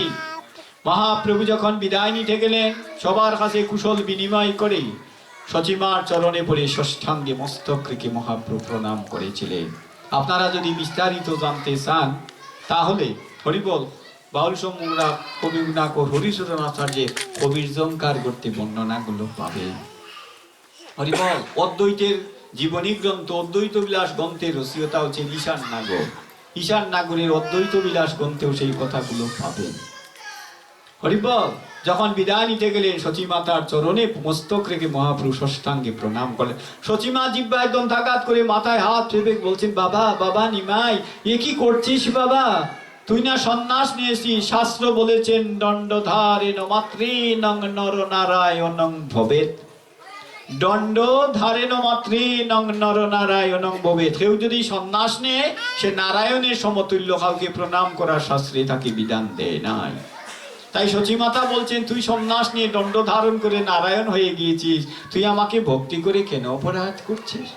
সেদিন মহাপ্রভু বলছিলেন, মা আমি যদি ভগবান হয়ে যাই, তোমার চরণ তলে আমার স্বর্গ, তুমি আমার কাছে ভগবান, তোমার আশীর্বাদ না হলে আমার কৃষ্ণ প্রাপ্তি হইবে না। তাই তুমি আশীর্বাদ করি আমার যেন গোবিন্দ লাভ হয়। দেখুন শাস্ত্রের কত বড় কথা। সেদিন মহাপ্রভু সন্ন্যাস নিয়েও তার মায়ের চরণে ষষ্ঠাঙ্গে প্রণাম করেছিলেন। আর এখন দেখি 2-4 বছর নিরামিষা খাইলে মা ছেলেকে দুধ দোনা দেখাইয়া ভক্তি করবো, আমার ফুয়া বলে বৈষ্ণব হয়েছে। হরিবল। এই জন্য শাস্ত্র বলছেন কুপুত্র হইতে পারে, কুমাতা কখনো নয়। হরিবল। মহাত্মা গান্ধী বলেছিলেন জন্মাবধি মাকে যদি খাদে নিয়া ঘুরি, একবিন্দু দুধের না শুধিতে পারি। সিলেটের আধ্যাত্মিক বই বলে হজরত শাহজালালকে, শাহজালালের 347 রেখা উড়ি আমাদের গ্রামের পশ্চিম দিকে ফরিদপুর গ্রামে আসে। ফরিদপুর তার নামে শেখ ফরিদের নামে মাজার হয়েছে, গ্রামের নাম হয়েছে ফরিদপুর। আপনারা সিলেট থেকে ঢাকা কুমিল্লা যেতে গেলে 7 মাইল নামক স্থানে গেইটে লেখা দেখবেন শেখ ফরিদের মাজার। হরিবল। রশিদপুর এবং লালাবাজারের মধ্যবর্তী সিলেট থেকে যেতে বাম দিকে গেটটা পড়ে, এখানে পুলিশ বাড়ি হয়েছে, আর্মি ক্যাম্প হয়েছে ওই রাস্তার পাশে। ছোটবেলা বাবার বলতেন যখন হাই স্কুলে যেতাম, এই শেখ ফরিদ সাহেব নাকি 30 বছর তার মাকে খাদে নিয়ে সমগ্র তীর্থ করেছে। 30 বছর পরে বলেছিলেন, মা আমি কি তোমার দুধের ঋণ শোধ করেছি? শেখ ফরিদের মা নাকি অসুসিক্ত বোধনে বলেছিলেন, বাবারে 9 মাসের সময় কই যায় যে জাপটি মেরে ধরেছিলে, বুঝেছিলাম মনে হয় আর প্রাণ ফিরে পাবো না। সেই একদিনের ব্যথা 30 বছর খাদে নিয়ে শোধ করতে পারিসনি। আর দুধের ঋণ রক্তের ঋণ তো শোধ করা দূরের কথা। তাই মহাত্মা গান্ধী বলছেন জন্মাবধি মাকে যদি এখন খাদে নিয়ে ঘুরি। 1332 বাংলার চট্টগ্রামে ফেনী জেলার দৌলতপুর গ্রামে গগন বসাকের পুত্র রামসুন্দর বসাক বাল্য শিক্ষা লিখেছিলেন, অনেকে হয়তো পড়েছে। সেই বাল্য শিক্ষা গ্রন্থে রামসুন্দর বসাক লিখেছিলেন, মা আবার কথাখানি যাহার না সই তার মতো হতভাগা আর কি হলো। তাই সন্তানের কাছে সাক্ষাৎ ভগবান হলেন পিতামাতা। এই ভগবানের আশীর্বাদ যদি না পাই, বৈকুণ্ঠের ভগবান কখনো ধরা দেবে না। সাধু সেজে প্রসাদ খেয়ে বৃন্দাবনে ভাগবত নিয়ে বসে থাকলে কৃষ্ণ ভক্তি হবে না, যদি মাতৃভক্তি পিতৃভক্তি মা আবার সেবা কার্য না করি। তাই ধর্ম আমাদের গৃহ, গৃহ আমাদের মন্দির, মন্দিরে সাক্ষাৎ ভগবান হলেন পিতামাতা। তাই শাস্ত্র বলেছেন, পিতা স্বর্গ পিতা ধর্ম পিতা হি পরমং তপ পিতরি পিতিমা পন্নে প্রিয়ন্তে সর্বদেবতা। মাতা স্বর্গ মাতা ধর্ম মাতা তপবল, মাতা তুষ্ট হইলে তুষ্ট দেবতা সকল। তাই আমি বিশ্বাস করি, যার মা বাবা আছে জগতে তার মতো ধনী না, আর যার মা বাবা নাই তার মতো দরিদ্র জগতে আর হয় না। আপনার ছেলে ফ্রান্স ইতালি আমেরিকা থাকতে পারে, বেশি বেশি টাকা পাঠাতে পারে, সুন্দর করে ডিজাইন করে বিল্ডিং তৈরি করে, শহর থেকে নামি দামি আসবাবপত্র এনে ভদ্রলোক সাজতে পারবেন। সত্যি করে বলুন, যার মা বাবা নেই পৃথিবীর কোনো হাট বাজার থেকে মা বাবাকে কিনে আনতে পারবে? তাই মাতৃঋণ পিতৃঋণ জন্ম জন্মান্তর শুধ হয় না। তাই মনে রাখবেন, ধর্ম আমাদের গৃহে, গৃহ আমাদের মন্দির, মন্দিরে সাক্ষাৎ ভগবান হলেন আমাদের পিতামাতা। আমরা যেন মাতৃভক্তি পিতৃভক্তি ঠিক রাখতে পারি। আমরা মা বাবাকে এমন আচরণ করি, অনেকখানে গেলে দেখি ছেলে মা বাবাকে ভাত দেয় না, মা পরের বাড়ি কাজ করে, এরকম দেখি বড় কষ্ট লাগে। ভাইরে এমন অমূল্য ধন যত্নের অভাবে গেল, ভগবান কি কোথায় পাবেন? মা চরণ যদি ভজন করতে পারে, আর মা বাবা যদি সন্তানকে আশীর্বাদ করে, স্বয়ং গোবিন্দ সেই সন্তানের অমঙ্গল করতে পারে না। তাই মনে রাখবেন, ধর্ম আমাদের গৃহে, গৃহটা আমাদের মন্দির, মা বাবা আমাদের সাক্ষাৎ ভগবান। তাই বাল্য শিক্ষা গ্রন্থে রামসুন্দর বসাক যথার্থই লিখেছিলেন, মা বাবার কথাখানি যাহার না সই তার মতো হতভাগার কেহ নয়। মহাত্মা গান্ধী বলেছিলেন, জন্মাবধি মাকে যদি কাঁধে নিয়ে ঘুরি, একবিন্দুদের মা না শুধিতে পারি। তাই মহাপ্রভু সন্ন্যাসী হয়ে মায়ের চরণে প্রণাম করে বলেছিলেন, মা তুমি আমার ধর্ম, তুমি আমার স্বর্গ, তুমি আমার ভগবান। তুমি যদি আশীর্বাদ না করো, মা আমার ঈশ্বর লাভ কৃষ্ণ লাভ হবে কি করে? তুমি আশীর্বাদ করিও। আপনারা জানেন, জগৎগুরু শিবাবতার শঙ্করাচার্য কাশীর মণিকর্ণিকার ঘাটে গঙ্গা স্নান করে যোগী গোবিন্দনাথের নিকট হরিবল দীক্ষা লাভ করে তিনি কি করেছিলেন? হরিবল, তিনি যখন শঙ্করাচার্য সন্ন্যাস নিতে চেয়েছিলেন, তার মার নাম ছিল বিশিষ্টা দেবী, মায়ের বাবার নাম ছিল শিবগুরু। বিশিষ্টা দেবী বললেন, এক শর্তে তোকে আমি সন্ন্যাসে দিতে পারি। কি করলে গো মা? তুই কথা দিতে হবে, যেদিন আমার প্রাণ ত্যাগের সময় আসবে, তুই আমার বদনে গঙ্গার জল তুলসী দল দেবী, আর নিজ হাতে আমার শ্রাদ্ধটি করবি। শঙ্করাচার্য শর্ত করে মায়ের কাছে সন্ন্যাস নিলেন। বললেন, মা, যদি আমি তোমার সুপুত্র হই, তোমার যখন মৃত্যুর সময় আসবে, আমি আধ্যাত্মিক শক্তির বলে জেনে সাথে সাথে উপস্থিত হব। আপনারা শঙ্কর বিজয় গ্রন্থ, মহাত্মা আনন্দগিরির লেখা গ্রন্থটির নাম শঙ্কর বিজয় গ্রন্থে পাবেন। শঙ্করাচার্যের মা যেদিন প্রাণ ত্যাগের সময় আসে, তিনি ভারতের উজ্জয়ী নগরে 18,000 সন্ন্যাসীর সামনে বক্তৃতা দিয়েছিলেন। তাকে বলা হয় ধর্মদেশনা। হঠাৎ বক্তৃতা বন্ধ করে বললেন, এ সাধু সন্ত সন্ন্যাসীবর্গ, আমাকে কিছুক্ষণের জন্য বিদায় নিতে হয়। সবাই বলছেন, আপনার বক্তৃতা তো শেষ হয় নাই। বলছেন, আমি বক্তৃতা কেন দিব না জানেন? আমার জিহ্বার মধ্যে মায়ের দুধের স্বাদ আস্বাদন হচ্ছে। ছোটবেলা যে মায়ের দুধ পান করেছিলাম, সেই স্বাদ জিহ্বায় অনুভূত হয়। তাই মনে হয় আমার গর্ভধারিণী মাতৃজননী 5 মিনিটের মধ্যে ধরাধাম থেকে চিরবিদায় নেবে। আমি সন্ন্যাসের দিন মাকে কথা দিয়ে এসেছিলাম, তার অন্তিমকালে বদনে গঙ্গার জল তুলসী পত্র দেব। আকাশ পথে বজ্রাজান যুগে তিনি চলে গেলেন মায়ের কাছে। মায়ের বিশিষ্ঠা দেবীর বদনে একটি তুলসী পত্র আর গঙ্গার জল দিয়ে মায়ের চরণে মস্তক রেখে প্রণাম করলেন। মা, মা, মা, তুমি আমাকে কৃপা করো। শঙ্করাচার্যের মা বিশিষ্ঠা দেবী মস্তকে হাত রেখে বলেছিলেন, শঙ্কর, তুই না জগৎগুরু উপাধি পেয়েছিস, সন্ন্যাস নিয়ে আমাকে কেন অপরাধ করছিস বাবা? শঙ্করাচার্য বলেছিলেন, মা, তোমার চরণই তো আমার স্বর্গ, তোমার চরণই আমার ধর্ম, তোমার আশীর্বাদ আমার জীবনের পাথেয় মা গো। আমি যদি ভগবান হয়ে যাই, তুমি তো ভগবানেরও ভগবান। সন্তানের কাছে মা বাবাই তো শ্রেষ্ঠ ভগবান। তুমি আশীর্বাদ করো আমার যেন ঈশ্বর লাভ হয়। আর আজকে 2-4 মাস নিরামিষা খেলে মা ছেলেকে ভক্তি করি, কি কলির যুগে পড়লাম রে বাবা। সেদিন গিয়েছি ব্রাহ্মণবাড়িয়া, সরাইল থানা, বিটগড়। ছেলে দেখি উঠানে ভাগ করে ঘরে খেলো, মা দুগ্ধ না দেখে ছেলেকে ভক্তি করে। আমি বললাম, এ খেয়ে গো? আমার ছোট ছেলে। মা হয়ে ছেলেকে ভক্তি মা, আমার ফুগা প্রসাদ বুঝি বৈষ্ণব হয়েছে। আমি বললাম, গমা এটা দেখলেও অপরাধ হয়, আমি যাই। এই হলো আমাদের অবস্থা ধর্মের নামে। এটা কি চলছে সেটাও বুঝি না। তাই মনে রাখবেন, মা বাবার উপরে আর কোনো ভগবান হতে পারে না। এবং আমার যুবক বন্ধুগণকে বারবার বলবো, মা বাবাকে যদি আমরা শ্রদ্ধা করি, মা বাবা যদি প্রাণ করে আশীর্বাদ করেন, তাহলে স্বয়ং হরিবল ভগবান আমাদের অনিষ্ট করতে পারবেন না। এটাই সনাতন ধর্মের শ্রেষ্ঠ কথা। তাই মহাপ্রভু সচিমাকে প্রণাম করে রাস্তায় বাইর হলেন। দুধারে শত শত লোক দাঁড়িয়ে রয়েছে। সম্মুখে দেখলেন বিষ্ণুপ্রিয়াকে। বিষ্ণুপ্রিয়াকে দেখে 108 দূর মহাপ্রভু পিছন দিকে দাঁড়িয়ে বললেন, নিতাই, সামনে প্রিয়াজিকে দেখা যায় মনে হয়? বলে, হ্যাঁ। বলে, দেখো, আমি সন্ন্যাসী, নারীর বদন, স্ত্রীর বদন দর্শন করলে ভজন নষ্ট হয়। বিষ্ণুপ্রিয়া দেবী 108 দূর থেকে ষষ্ঠাঙ্গে সেদিন প্রণাম করেছিলেন মহাপ্রভুকে। বিষ্ণুপ্রিয়া চরিতে পশ্চিমবঙ্গের বিশিষ্ট লীলা মালা মৈত্রের বর্ণনায় সেই কথাগুলো হরিচরণাচার্যের কবির ঝঙ্কার গ্রন্থে, পশ্চিমবঙ্গের নৈহাটি জেলার খাটালপাড়া গ্রামের চৈতন্যের গবেষক রবীন রাহা তার সভাসী গৌরাঙ্গ গ্রন্থে বিষ্ণুপ্রিয়া চরিত্র প্রসঙ্গে যে কথাগুলো লিখেছেন, সেই কথাগুলো আপনারা পাবেন। বিষ্ণুপ্রিয়া দেবী 108 দূর থেকে প্রণাম করে বললেন, আমি তো তোমার সহধর্মিনী। কারণ প্রত্যেকের স্ত্রী কিন্তু সহধর্মিনী হয় না। এই তত্ত্বটি বলেছেন কি? উপন্যাসের জনক, সাহিত্য সম্রাট বঙ্কিমচন্দ্র চট্টোপাধ্যায়, যিনি 1838 সালের 4 মে পশ্চিমবঙ্গের নৈহাটি জেলার খাটালপাড়া গ্রামে জন্মগ্রহণ করেছিলেন। তিনি তার 20 বিক উপন্যাসের মধ্যভাগে লিখে রেখেছেন, স্ত্রী বুজনে মাথা, শয়নে স্ত্রী, বিপদে বন্ধু, পরামর্শে গুরু, স্নেহে ভগিনী। এই 5টি গুণ যে নারীর চরিত্রে বিদ্যমান থাকে, তিনি যথার্থ সহধর্মিনী শব্দে বিশেষায়িত। সহধর্মিনী শব্দে বাংলা অভিধানে এক কথায় প্রকাশ বলা হয়েছে কি? স্বামীর সাধন পথে সহায়ক শক্তি যিনি, এক কথায় তাকেই বলে সহধর্মিনী। তাই তুমি আমার স্বামী, আমি তোমার সহধর্মিনী। আমাকে ছেড়ে চলে গেলে আমি তো তোমাকে সন্ন্যাসে অনুমতি দিলাম, ফিরেও থাকাচ্ছ না প্রভু। আজ যে তোমার কাছে 3টি জিনিস চাইব, কাঙ্গালি বিষ্ণুপ্রিয়াকে তুমি দেবে।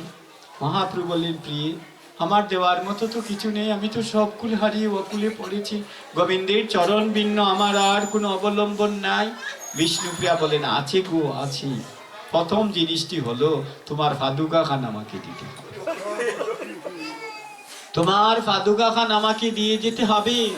যখন তোমার কথা মনে পড়বে, বিরহে আমার প্রাণ ঝরঝর হবে, তোমার পাদুকা ভক্ষে চেপে আমি স্বামী শূন্যতাকে দূর করতে পারবো। আর তোমার পাদুকা আমার ভক্ষে নিলে মনে করবো তুমি আমার হৃদয় বক্ষস্থলে আছো প্রভু। মহাপ্রভু বললেন তথাস্থ। দ্বিতীয় জিনিস কি চাইব জানো? তুমি যা ভোজন করবে সেই কথা জগদানন্দকে দিয়ে আমাকে জানিয়ে দেবে, আমি তোমার সহধর্মী, আমি দ্বিগুণ করে ভোজন করব, যাতে তোমার কৃষ্ণ লাভ ঘটে। আর তৃতীয় কথাটি বিষ্ণুপ্রিয়া বললেন, প্রভু আমি চাইব দেবে। মহাপ্রভু বললেন, আমার আর দেওয়ার মতো কি আছে? তোমার শেষের দিন যখন আসবে আমি যেন ধ্যানের মাধ্যমে জানতে পারি, আর আমার প্রাণটা যেন তোমার চরণতন্ত্রে সমর্পিত হয়।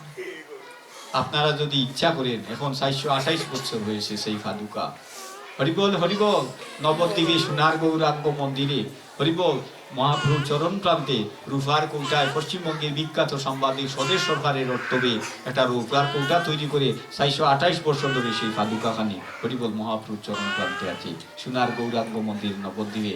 ওখানে মন্দিরে গিয়ে ভক্তি করে 10টা টাকা দিলে পূজারী গোস্বামীপাদ মাথায় স্পর্শ করা, আমিও স্পর্শ পেয়েছি, আপনারা গেলেও পাবেন।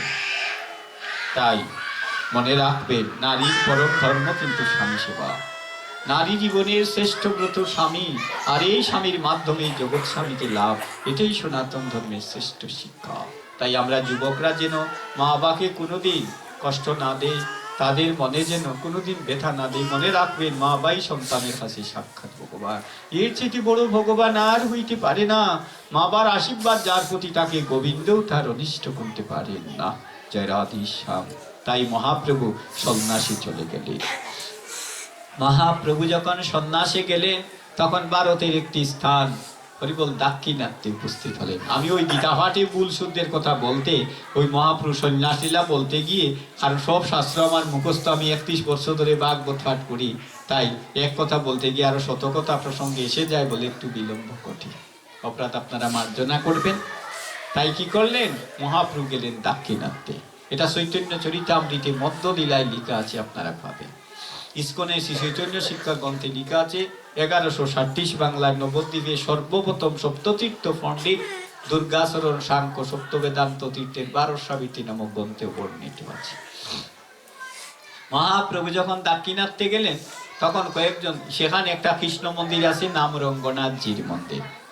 রঙ্গনাথজির মন্দিরে গিয়ে যখন মহাপ্রভু উপস্থিত হলেন তখন কয়েকজন ব্রাহ্মণ গিয়ে সেই মন্দিরে উপস্থিত হয়ে বললেন, প্রভু আমাদের একটা অভিযোগ আছে, আমরা কেউ 3টা, কেউ 5টা, কেউ 7টা, কেউ 10টা উপাধি বাস করে টুল খুলে বসে আছি।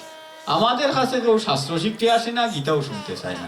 আর ওই মাঠে বিকালবেলা ব্রাহ্মণ প্রতিদিন গীতা পাঠ করে, হরিবল, তিনি গীতা শুদ্ধ হয় না, ব্যাখ্যাও ঠিক হয় না, অর্থের সাথে শ্লোকের মিল থাকে না, অথচ হাত দিয়ে সুতাদের ভাব লাগিয়ে টাকা রোজগার করতেছে। আর আমরা 5টা, 7টা, 10টা উপাধি ভাস করেও আমাদের কাছে কেউ গীতা শুনতে চায় না। এইভাবে গীতার অপব্যাখ্যাকে আমরা মেনে নিতে পারি? আপনি ওকে নিষেধ করবেন, নাহলে আমরা শক্তি প্রয়োগ করিয়ে তাড়িয়ে দেব। মহাপ্রভু বলে, না না, তার প্রয়োজন নেই, আমি নিজেই যাব শ্রোতা হয়ে। তিনি কি গীতা পাঠ করে অর্থের লুবে, নাকি ব্যক্তিগত চিত্তে গোবিন্দ লাভের প্রত্যাশায়, সেটা আমি দেখতে যাব। জয় রাধে গুরু হরিবল। দেখলেন পাঠক পাঠ করতেছেন ডু গণ্ডবে প্রেমাশ্রু, গীতা শ্লোক শুদ্ধ নাই, ব্যাখ্যার সাথে অর্থের কোনো মিল নাই। পাঠ শেষান্তে যে যা পারে প্রণামী দিয়ে চলে যাচ্ছে। মহাপ্রভু গভীরভাবে অনুধাবন করছেন, তার দু নয়ন দিয়ে প্রেমাশ্রু বিনির্গত। পাঠ শেষান্তে পাঠক আর গীতা নিয়ে যখন পাঠক ব্রাহ্মণ উঠে দাঁড়াবেন, মহাপ্রভু জগতের শ্রেষ্ঠ ভদ্রলোক ছিলেন। কারণ গৌরাঙ্গ মহাপ্রভু জগতের শ্রেষ্ঠ ভদ্রলোক ছিলেন। কেন? তিনি ছোটকেও সম্মান দিয়ে কথা বলতেন, যাতে ছোটর মধ্যেও কৃষ্ণ প্রেমের সঞ্চার হয়। আপনারা জানেন ত্রেতা যুগের অবতার ছিলেন রামচন্দ্র, যেটা দেখবেন রামায়ণে আদিকাণ্ডে 32 পৃষ্ঠায় লেখা আছে। সূর্যবংশের রাজা ছিলেন সগর, সগরের পুত্র অংশুমান, অংশুমানের পুত্র দিলীপ, দিলীপের পুত্র ভগীরথ, ভগীরথের পুত্র সৌদাস, সৌদাসের পুত্র রঘু, রঘুর পুত্র দশরথ, দশরথের কৌশলীলার পুত্র ত্রেতা যুগের অবতার পতিত পাবন শ্রীরামচন্দ্র। রাম এবং লক্ষ্মণ যখন অগস্ত্য মুনি চুলে বেদোদ্দায়ন করেন, তখন অগস্ত্য মুনি বয়স ছিল 1000 বছরের ঊর্ধ্বে। সেই অগস্ত্য মুনি রামচন্দ্র আর লক্ষ্মণকে প্রথম দিনের 2টা বাক্য বলা দিয়েছিলেন, বিদ্যা দদাতি বিনয়ম, বিনয়স্য ভদ্রস্যম শুভম। বিদ্যা মানুষকে বিনয়তা দান করে, ভদ্রলোকের বৈশিষ্ট্য সর্বদাই নম্রতা। তাই জগতের শ্রেষ্ঠ ভদ্রলোক ছিলেন গৌরাঙ্গ মহাপ্রভু। বলছেন, এই বিপ্র, যদি তুমি মনে কিছু না নাও, একটা কথা বলি। সে ব্রাহ্মণ পরম শ্রদ্ধায় মহাপ্রভুকে প্রণাম করে বলছেন, প্রভু তথাস্তু। তুমি যে গীতা পাঠ করো, তোমার গীতা তো মোটেই শুদ্ধ হয় না, তাহলে তুমি গীতা পাঠ করো কেন? সেই পাঠক বলছেন, প্রভু ছোটবেলা গীতায় একটা বোধ বাক্য শুনে আমি গীতাকে অন্তরে স্থান দিয়ে ফেলেছি। গীতায় ভগবান কি বলছেন? গীতা মে হৃদয়ং পার্থ, হে অর্জুন গীতা আমার হৃদয়, গীতা গোবিন্দের হৃদয় স্বরূপ। এই জেনে সেদিন থেকে আমি গীতাকে পরম শ্রদ্ধায় হৃদয় স্থান দিয়ে ফেলেছি, সেজন্য আমি নিত্য গীতা পাঠ করি। মহাপ্রভু বলছেন, যখন গীতা শ্লোকগুলো ব্যাখ্যা করো শুদ্ধ হয় না, অর্থের সাথে মিল থাকে না, তাহলে তুমি খাদো কেন? সেই পাঠক ব্রাহ্মণ বলছেন, সেই কথা। আমি যখন প্রভু ব্যাস আসনে বসে গীতা পাঠ করতে থাকি, তখন দেখি দিব্যরথে চলে ভগবান শ্রীকৃষ্ণ আমার সম্মুখে সে রথ স্থাপন করে আমার গীতা পাঠ শ্রবণ করছে। এই দৃশ্যটি যখন আমার নয়নপটে বেশি উঠে, আনন্দে আমার নয়নে প্রেমের ধারা বিনিগত হয়ে যায়। গীতা শুদ্ধ না অশুদ্ধ হলো, ব্যাখ্যা সঠিক না অঠিক হলো, সেই বিচার করার জ্ঞান যোগ্যতা ভক্তি কোনোটি তো আমার নেই। এতে যদি আমার অপরাধ হয়, আপনি যাহা আদেশ করবেন আমি শিরোধার্য করে নেব। পাঠক ব্রাহ্মণ কথাটি বলা মাত্র অশ্রুসিক্ত বদলে মহাপ্রভু নিজেই আসন ছেড়ে উঠে দাঁড়িয়ে সে ব্রাহ্মণকে বুকে জড়িয়ে আলিঙ্গন করে বললেন, তোমারই যথার্থ অধিকার গীতা পাঠে, কারণ গীতা পাঠে বসে তুমি গোবিন্দ দর্শন করো।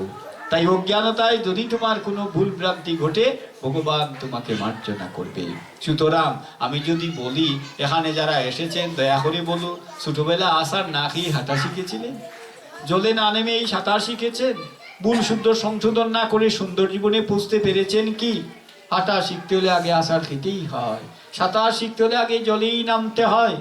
ভুল শুদ্ধ সংশোধনের মাধ্যমে সুন্দর জীবন গঠন করিতে হয়।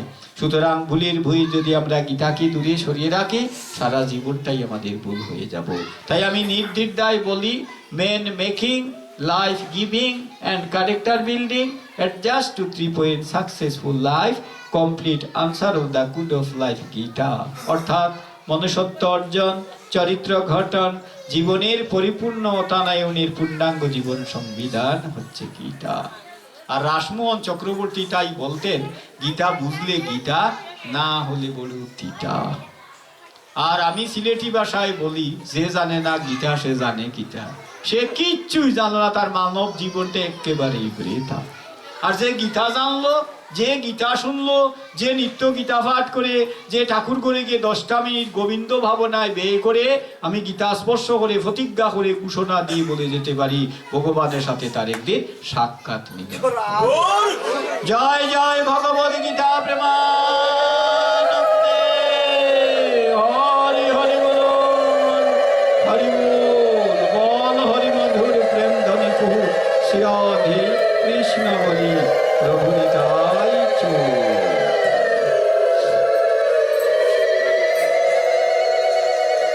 তাই শুধু ভক্তমণ্ডলী এজন্য মনে রাখবেন, গীতাকে আমাদের জীবনে অবলম্বন করতে হবে। গীতের জন্য বলছেন, গীতে মাধব হৃদয় ভকতের প্রাণ, বারে নমি গীতে করি গো প্রণাম, প্রজ্বলিত থাকো মা গো সবার হৃদয়ে, তোমারে বলি না যেন জীবনে মরণে। তাই গীতাই গোবিন্দ, গীতা মে হৃদয়ং পাঠ্য। তাই দেখবেন গীতার 700টি শ্লোক আছে। একটি শ্লোক বলেছেন ধৃতরাষ্ট্র, 9টি শ্লোক বলেছেন দুর্যোধন, 32টি শ্লোক বলেছেন গালব ঋষির পুত্র ব্যাসের শিষ্য দুর্যোধনের রাজমাত্র সঞ্জয়, 84টি শ্লোক বলেছেন অর্জুন, 574টি শ্লোক বলেছেন কেশব অর্থাৎ শ্রীকৃষ্ণ। আপনারা যোগ করে মিলিয়ে দেখেন, এই হলো গীতার 700টি শ্লোক। এই 700 শ্লোকের মধ্যে 645টা শ্লোক 32টা অক্ষরে, সংস্কৃতের ভাষায় তার নাম অনুষ্টুপ ছন্দ। আর 55টা শ্লোক 44টা অক্ষরে, তার নাম হলো ত্রিষ্টুপ ছন্দ। এই 2 ছন্দে হলো গীতা। এই 700 শ্লোকের শ্রেষ্ঠ কোন শ্লোকটি? 11 অধ্যায় বিশ্বরূপ দর্শন যুগে সর্বশেষ অর্থাৎ 55 নম্বর শ্লোকটি। এই শ্লোকে ভগবান কি বলেছেন? মদ কর্ম কীতস্ন পরম, মদ ভক্ত সঙ্গবর্জিত, নির্ভৈর সর্বভূতেষু যশমামিতি পাণ্ডব। হে পাণ্ডব অর্থাৎ অর্জুন, আমার কর্মবোধে যিনি সমস্ত কর্ম সম্পাদন করিয়া থাকেন, যিনি জানেন এই ভবার নবে আমি ভিন্ন তার আপন বলে আর কেউ নাই, আমার ভাবনায় ভাবিত হয়ে যিনি সমস্ত কর্ম সম্পাদন করেন, এ জগতে কাহারও প্রতি যা শত্রুভাব নেই, নিশ্চয়ই তিনি অন্তিমে আমাতে প্রাপ্ত হন। বুকে হাত দিয়ে ভেবে দেখুন তো, কয়দিন ভেবেছেন আমার যদি আর কেউ না থাকে, গোবিন্দ তো আছেন। আমরা অভিমান করে ভাবি আমার বাড়ি আছে, গাড়ি আছে, স্ত্রী আছে, পুত্র আছে, ধন আছে, অর্থ আছে। জীবনে কসমিন কালো ভাবি না, হে ভগবান তুমি বিনে যে আমার এই ভবার নবে আর কেউ নেই। সুখেও তুমি, দুঃখেও তুমি, সুদিনেও তুমি, দুর্দিনেও তুমি, ইহকালেও তুমি, পরকালেও তুমি। এই ভবার নবে তুমি বিনে আমার আর কে আছে প্রভু। তাই সব সময় মনে মনে ভাববেন, যার কেউ নাই তারও একজন আছেন গোবিন্দ। তার চিন্তায়, তার ভাবনায় মনটাকে ভাবিত রাখবেন। মনে রাখবেন শেষের দিন বড় নিদানের কাল। স্ত্রী, পুত্র, কন্যা, ভাই, বন্ধু কেউ সাথে যাবে না। সকলেই সুদিনের আত্মীয়, নিদানের বান্ধব নাই গোবিন্দ বিনে। টাকা পয়সা রোজগার করতে পারেন, স্ত্রী, পুত্র, বধূ, কন্যা, ছেলে ডাকের আগেই সারা দেয়। 2 মাস বিছানায় পড়ে দেখুন, 5 বার স্ত্রীকে, 7 বার পুত্রকে, 10 বার পুত্রবধূকে ডাকলে ফিরেও থাকায় না। তাই সময় থাকতে ভগবানকে ভালোবেসে যদি তার চরণে সমর্পিত হওয়া যায়, শেষের দিন আর দুর্দিন হয় না। তাই গীতায় ভগবান বলেছেন, অন্তকালে চমামেব শরণ মুক্তা কুলে বরম যো প্রয়াতি সমদভাবং জাতিনা স্তোত্র সংশয়। অন্তিম কালেও যে আমাকে স্মরণ করিতে করিতে মহাপ্রয়াণে যাইবে, সে আমাতেই প্রাপ্ত হইবে, তাহাতে কোনো সন্দেহ নাই। সুতরাং গীতা হোক আমাদের জীবনের পবনদী পারি পরম পাথেও। তাই ভারতের জনক বেনিয়ারজা মহাত্মা গান্ধী তার গীতার মতবাদ গ্রন্থে লিখেছিলেন, যেদিন আমার গর্ভধারিণী মাতৃজননী আমাকে ছেড়ে ইহধাম ত্যাগ করে চলে গেলেন, সেদিন আমি মাতৃহারা হয়ে গেলাম। সেদিন আমি আমার মায়ের শূন্য আসনে চিরশাশ্বত পারমার্থিক জননী গীতা মাকে বসিয়ে দিলাম। গর্ভধারিণী মায়ের মৃত্যু একদিন হবেই, কিন্তু গীতা মায়ের কোনো কালে কোনো যুগে মৃত্যু হয় না। তাই গীতা মায়ের কৃপা বলে আমি বেনিয়ারজাত থেকে ভারতের জনক হয়ে গেলাম। সেখানে আমার কোনো কৃতিত্ব ছিল না, গীতা মায়ের করুণা ছিল আমার জীবনের পাথর। তাই মনে রাখবেন, গীতে মাধব হৃদয় ভগতের প্রাণ, 12 বার নমি গীতি করিব প্রণাম। প্রজ্বলিত থাকো মাগো সবার হৃদয়ে, তোমারে ভুলি না যেন জীবনে মরণে। শুধু ভক্ত মন্ডলী, এবার আমরা আর আধা ঘন্টা আছে অধিবাসের দিকে ধাবিত হই। জয় রাধি। ঘড়ির কাঁটার আলস্য নাই, 2.5 ঘন্টার মধ্যে 2 ঘন্টা চলেই গেল। এবার অধিবাস তত্ত্বে, যদি গৌর না হইত কেমন হইত, কেমনে ধরিতাম দে ভগরাধার মহিমা, প্রেমর সীমা জগতে জানাই তোকে, কে জানাতো যদি গৌর না হইত। মধুর বৃন্দা বিপিন মাধুরী, প্রবেশ চাতুরী শ্যাম, বরজ যুবতী রসের আরতি, জিনিতে শকতিকার। ভগ গাও গাও পুন গৌরাঙ্গের গুণ, সরল করিয়া মন, এতিন ভুবনে এমন দয়ালো আর নাহি দেখিয়ে খোঁজ। তাই আসুন এবার গৌর লীলায় প্রবেশ করি। জয় রাধি। 2 ঘন্টাই চলে গেল ঘড়ির কাঁটায় কাঁটায়, আধা ঘন্টা এবার অধিবাস যোগ্য প্রসঙ্গে। তারপরে আসবেন আমার অতিকাদা সাতক থেকে, সুন্দর করে অধিবাসের পদগুলো ব্যাখ্যা করবেন। আমি শুধু ফর্মালিটিটি রক্ষা করে, নিয়মটাই রক্ষা করে বিশ্রাম থাকবো। আধা ঘন্টায় তো আর বলা যায় না, মহাপ্রভু 48 বছরের কথা 48 মিনিটেও তো বলা সম্ভব নয়। কারণ মহাভারতে ব্যাস লিখেছেন, আকাশের তারা যদি গদিবারে ফারি, সাগরের জল যদি কলসিতে ভরি, শ্রী গোবিন্দের মহিমা তবু বলিবারে নারী। ব্রহ্মাণ্ড পুরাণে 6ষ্ঠ অধ্যায়ে 57 নং শ্লোকে ব্যাসদেব লিখে রেখেছেন, অসিত গিরিশম সাতু কজ্জলং সিন্ধু পাত্রে, সুর তরুবর শাখা লেখনী পত্র মুর্বি, লিখিতাং যদি গৃহীতাং শারদাং সর্বকালং, তথাপি তবু গুণনামী সবিদ্যং নফরাং জাতি। ব্রহ্মাণ্ড পুরাণ 6ষ্ঠ অধ্যায় 57 নং শ্লোক হচ্ছে এটি। এর বাংলা ভাবার্থ হইল, হিমালয় পর্বতটা যদি খালির দুয়াতি হইতো, আর হিমালয় পর্বত খালির দুয়াত যদি সিন্ধুর সমুদ্রে ফেলিয়ে দেওয়া যাইত, আর সমগ্র সিন্ধু সমুদ্রের জল যদি খালি হয়ে যেত, স্বর্গের ফারিসাতু সে লেখনী অর্থাৎ কলম দ্বারা স্বয়ং জ্ঞান অধিষ্ঠাত্রী বাগ দেবী বিদ্যার দেবী সরস্বতী দেবী যদি সমগ্র পৃথিবীর তলটাকে কাগজ মনে করিয়া সিন্ধু সমুদ্রের জলডু খালি রাশি ধারা অনন্তকাল ব্যাপী শ্রী গোবিন্দের মহিমাদি লিখিতে থাকেন, পৃথিবী তলডু কাগজ শেষ হইতে পারে, সিন্ধু সমুদ্রের জলডু খালি রাশি নিশেষ হইতে পারে, তথাপি অনাদিরাদি গোবিন্দের অনন্ত মহিমার টিলার লিখিয়া কিংবা বলিয়া শেষ করা যাইবে না। আর মাত্র 2.5 ঘন্টায় তার গুণ কীর্তন কি বা করা যায়। জয় রাধি। এবার গৌর লীলা প্রসঙ্গে অদ্বৈত প্রভু আজ থেকে 582 বৎসর পূর্বে মহাপ্রভু থেকে 52 বছরের বয়োজ্যেষ্ঠ হয়ে 1434 ইংরেজিতে আমাদের সিহট্টে সুনামগঞ্জ জেলার তাহিরপুর থানার নবগ্রামে, তৎকালীন রাজ্যের রাজধানী ছিল নবগ্রাম, নবগ্রামে স্বাধীন রাজা ছিলেন মহারাজ দিব্যসিংহ। দিব্যসিংহের সভাপণ্ডিতের নাম ছিল বেদপঞ্চানন কুবেরাচার্য, কুবেরাচার্যের স্ত্রীর নাম ছিল নাবা দেবী। তৎগর্ভে ধরাধামে এসেছিলেন সত্যযুগে সদাশিব রাসলীলার দ্বারী মহাবিষ্ণু অবতার শ্রী অদ্বৈত। এই অদ্বৈতের হলো পরিচয়, সংক্ষেপেই বলছি। অদ্বৈত প্রভু এসে দেখলেন পাপাচ্ছন্ন কলির জীব, ভক্তির সীমলেশ নাই, তাই জীব উদ্ধারের কথা ভেবে অদ্বৈত ভাবলেন কি করা যায়। তাই বৈষ্ণব কবি মহাজনীপদে লিখেছিলেন, আসিয়া অদ্বৈত রায় সম্মুখে দেখিতে পায় কলিগুরু বড় অন্ধকার, দেখায় আমি কি করিব দুসরসে কোথায় পাবো অদ্বৈত ভাবে মনে মনে, হেনকালে আসম্বিত হরিদাস উপনীত, তারে দেখি হৃদয় উল্লাস, প্রণাম করিয়া কই হরিদাস মহাশয় তোমার উদ্দেশ্যে আইলাম আমি, ভালো হলো এলে তুমি ফাফড়ে হইলাসি আমি প্রভুরে আনিতে করে সূত্র। এবার আসুন সেই ছিল জীবের 10,000 বছর অবতার হয়েছিলেন রামচন্দ্র নিজেই ধরাধামে ছিলেন শ্বশুরের সময় কলির যুগে নাই। কেন নাই? সত্য যুগে ছিল 1 লক্ষ, দাপর যুগে জীবের পূর্ণ আয়ু হলো 1000 হয়েছিলেন, অবতার হলেন শ্রীকৃষ্ণ, তিনি ধরাধামে ছিলেন পূর্ণ আয়ু 25 বছর। কলি জীবের পূর্ণ আয়ু ছিল 120 বছর 5 দিন 29 সেকেন্ড মাত্র। আর কলি জীবের আয়ু হরিবল যদি আমরা একটু উপলব্ধি করি, দাপর যুগে জীবের আয়ু 1000 বছর, কলি জীবের পূর্ণ আয়ু 120 বছর 5 দিন 29 সেকেন্ড। গৌরাঙ্গ মহাপুরুষ ছিলেন ধরাধামে, তিনি শ্বশুরে ছিলেন 48 বছর। কলির যুগের আয়ু হলো 4,32,000 বছর। তাহলে সব দিকে অল্প অন্নগত প্রাণ জনিগত মন ফাফে জুলা তাফে ফুলার স্ত্রী দাস পুত্রের গুড়া, কলির হত জীবের বিপর্যয়ের কথা ভাবিয়া আমার অদ্বৈত ভাবছেন কলির জীব উদ্ধারের কি উপায়।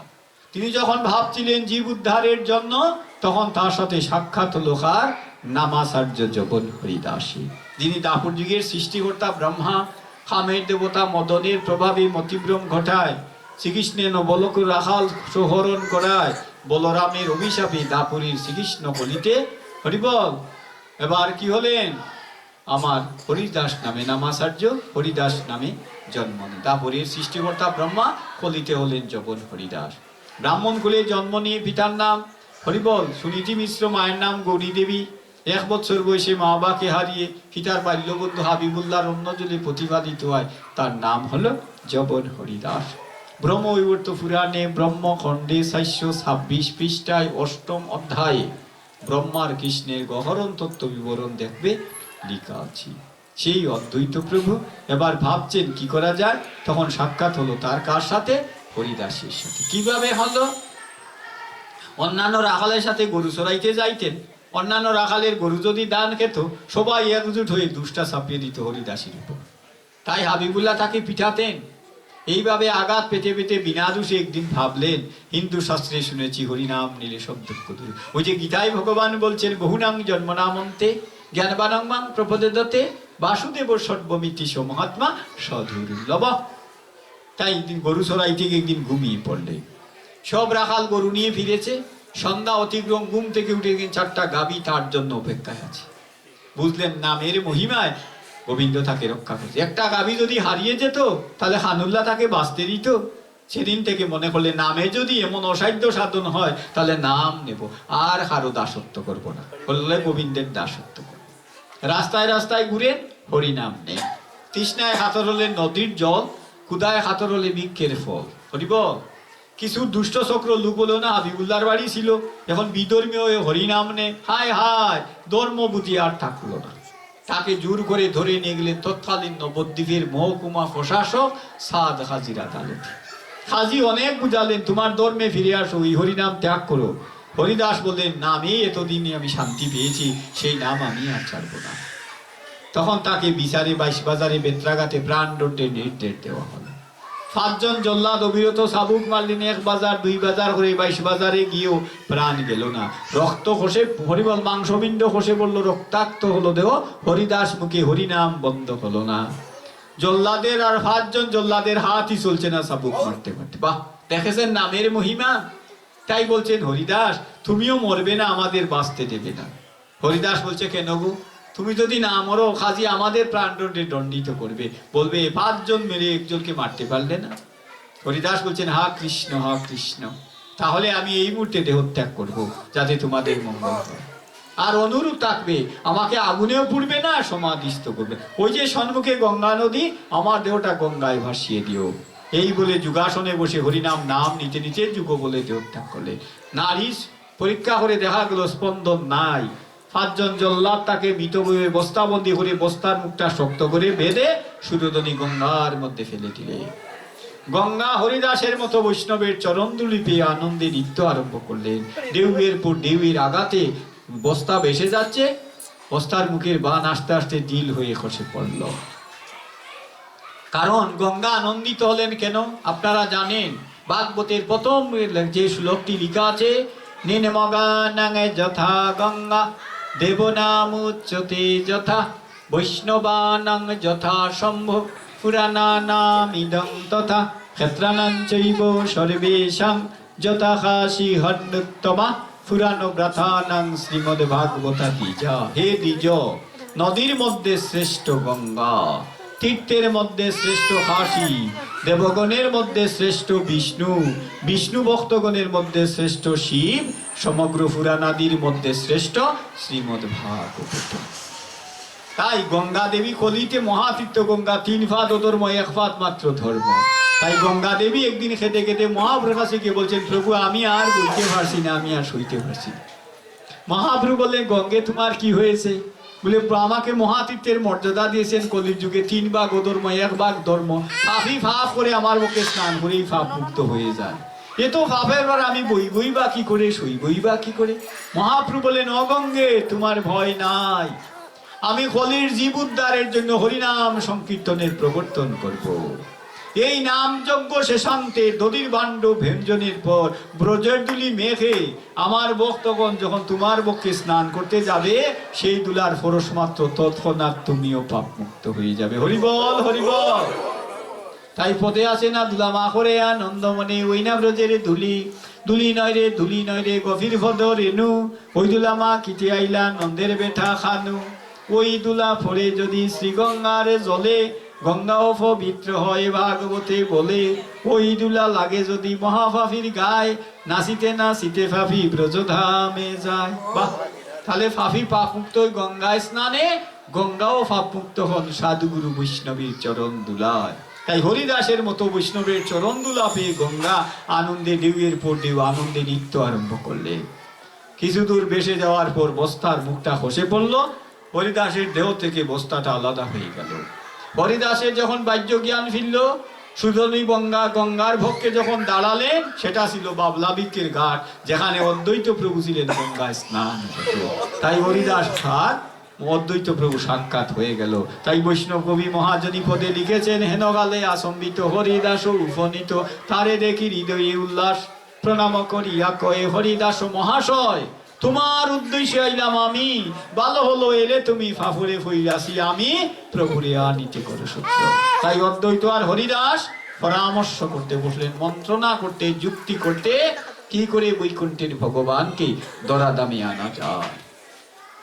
সনাতন ধর্মের শ্রেষ্ঠ গ্রন্থ, মানব জীবনের পূর্ণাঙ্গ জীবন সংবিধান, ভগবানের মুখবদ্ধ বিনিশ্রিত বাণী, বোব নদী পারে নির্ভুল অব্যর্থ তরণী শ্রীমদ্ ভাগবত গীতা। এই গীতা নিয়ে প্রথম আলোচনায় বসলে। শ্রীমদ্ ভাগবত গীতা 4th অধ্যায় জ্ঞান যুগ 7ম 8ম শ্লোকে ভগবান বলেছেন, যদা যদা হি ধর্মস্য গ্লানি ভবতি ভারত অভ্যুত্থানমদরমস্য তদাত্মানং সৃজন্মহং পরিত্রাণায় সাধুনাং বিনাশায় চতুষ্কৃতম ধর্ম সংস্থাপনার্থায় সম্ভবামি যুগে যুগে। দুষ্টের দমনার সৃষ্টের পালন, সাধুর রমন তথা ধর্ম সংস্থাপন করিবার হেতু করি মায়ারে শিকার, যুগে যুগে অবতীর্ণ হইবারে ভার। ধর্মগ্লানি ভাববিদে বার্ত যখন, অবতীর্ণ হই আমি দরাতে তখন। সাধুত্রাণ পাপিনাশ করিতে সাধন, যুগে যুগে সে করি ধর্ম সংস্থাপন। দেখো হরিদাস, স্বয়ং ভগবান নিজ মুখে প্রতিশ্রুতিবদ্ধ অর্জুনের মাধ্যমে জগৎবাসীর কাছে তিনি যুগে যুগে আসেন। তাই ভগবান আসবেন, আনার ব্যবস্থা করতে হবে। এবার বসলেন ভাগবত নিয়ে। 18টি পুরাণের সার, নিগম কল্পবৃক্ষের গলিত ফল। তাই শাস্ত্রকারে বলছেন নিগম কল্পতরু গলিতং ফলমে সুকমুখাদমৃত তপসমযুতম পিবত ভাগবতার সমালয়া মুহুর্মুহু রসিকা ভুবি বাবুকা। নিগম কল্পবৃক্ষের গলিত ফল হচ্ছে ভাগবত। ভাগবত শব্দটি 4টা বর্ণ দিয়ে ভা গ ব ত। বাতের ভ দিয়ে ঝেবা, গমনের ঘ দিয়ে ঘ, বরিষ্ঠের ব দিয়ে ভ, তরণী দিয়ে ত। এই হলো ভাগবত শব্দের হরিবল উদ্ভব। কি করে ভাগবত শব্দটি উৎপত্তি হলো? আমি বৃন্দাবনের বৈষ্ণব তিয়াজিকেল নিবাসী ভাষার্য ভারত রত্ন মহামহোপাধ্যায় ডক্টর শ্রীজীব ন্যায়াতীর্থে ভাগবত তত্ত্বামৃত গ্রন্থ থেকে, বৈষ্ণব আচার্য ডক্টর রাধা গোবিন্দনাথের ভাগবত কথা গ্রন্থ থেকে, ডক্টর মহানাম ব্রহ্মচারী হরিবল ভাগবত কথা রীতিকথা থেকে অতি সুন্দর করে কথাগুলো নিবেদন করি। বাতিনাং সর্বশাস্ত্রেষু, বাতের ভ দিয়ে যে ভাতি, তার বাবার তো হলো প্রদীপ। আমরা ছোটবেলা 8, 9-এ যখন পড়তাম, বাপ সম্প্রসারণ পড়েছিলাম, যেজন দিবসে মনেরই হরসে জ্বালায় মমেরও বাতি, আশুগরিয়ে তার জ্বলিবে না আর নিশিতে প্রদীপ ভাতি। তাই ভাতি ভাবার তো আলোক পত্রিকা। আলো কি করে? গোরের অন্ধকার দূর করে। ভাগবতের জ্ঞান আর ভক্তির আলো কি করে? মানবের অন্তরের চিত্ত গুহার অন্ধকার নাশ করে। তাহা হতে হলো ভাগ। গমনস্য নিত্য লোকং, এই সংসারটা অনিত্য, ভগবান হচ্ছে নিত্য। যাহা শ্রবণ করিলে অনিত্য লোকে এই সংসার হইতে নিত্য ধাম গোবিন্দের শ্রীপাদ পদে মানবের প্রাপ্তি ঘটিয়া যায়। তাহা হতে হলো গো। বরিষ্ঠং সর্বশাস্ত্রাণাং, বরিষ্ঠ শব্দের অর্থ হচ্ছে শ্রেষ্ঠ। 18টি পুরাণে সারমল পুরাণ, পুরাণ চক্রবর্তী ভাগবত। তাই বলছেন বরিষ্ঠং সর্বশাস্ত্রাণাং, তাহা হতে হলো গো। তরণী বোবাম্বুদি, তরণী অর্থ কি? নৌকা। অম্বুদ অর্থ কি? জল। বোবাম্বুদি অর্থ কি? ভবসাগর। যে তরণীতে আরোহণ করিলে অকুল ভবসাগর পাড়ি দিয়ে গোবিন্দের শ্রীপাদ পদে মানবীর প্রাপ্তি ঘটিয়া যায়, তাহা হতে হলো তো। এইল ভাগবত। জয় জয় শ্রীমদ ভাগবতম প্রেমানন্দে। হরি হরি বল, মন হরি বল, বল হরি মধুর প্রেম ধ্বনি কহু শ্রী রাধে কৃষ্ণ বলি। প্রভু নিতাই চৈতন্য ধৈত শ্রীমতী রাধারানী।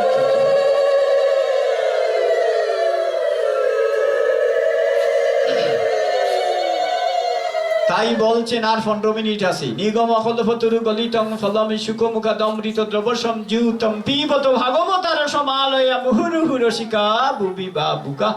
সেই ভাগবত আস্বাদনের জন্য বার্তা জানিয়েছেন শুকদেব গোস্বামী পাদ।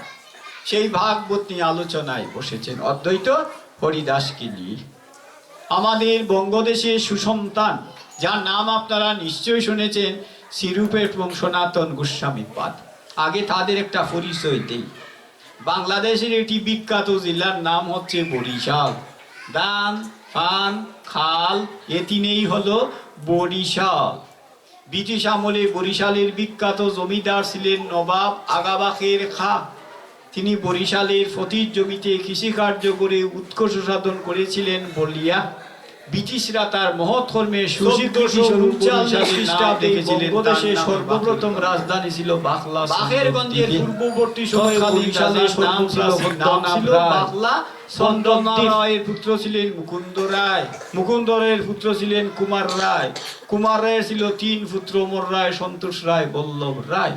এই অমর রায় হচ্ছেন সনাতন গোস্বামী, সন্তোষ রায় হচ্ছেন শ্রীরূপ গোস্বামী, বল্লভ রায় পরবর্তীকালে অনুপম নামে খ্যাত হয়েছিলেন। তাহারই পুত্র বৈষ্ণব শাস্ত্রে সুদক্ষ পণ্ডিত ছিলেন শ্রীজীব গোস্বামী। 1537 খ্রিস্টাব্দে রামখেলির রাজপ্রাসাদের গভর্নর সুবুদ্দি রায়কে পরাস্ত করে তারই অধীনস্থ হরমনাজি সৈয়দ হুসেন শাহ নাম ধারণ করে হুসেন শাহী রাজবংশ প্রতিষ্ঠা করেছিলেন। যারা ইতিহাস, সাধারণ ইতিহাস পড়বেন, হুসেন শাহ ইতিহাস আপনারা পাবেন। সেই হুসেন শাহ দবির খাঁ শাহর মল্লিক মন্ত্রী ছিলেন শিরু সনাতন। একজন ছিলেন অন্দরমহলের উপদেষ্টা মন্ত্রী সনাতন, আর অর্থমন্ত্রী ছিলেন শিরু। তাদের নাম ছিল দবির খাঁ শাহর মল্লিক। বার্ষিক মন্ত্রিত্বের বেতন ছিল 52 লক্ষ টাকা।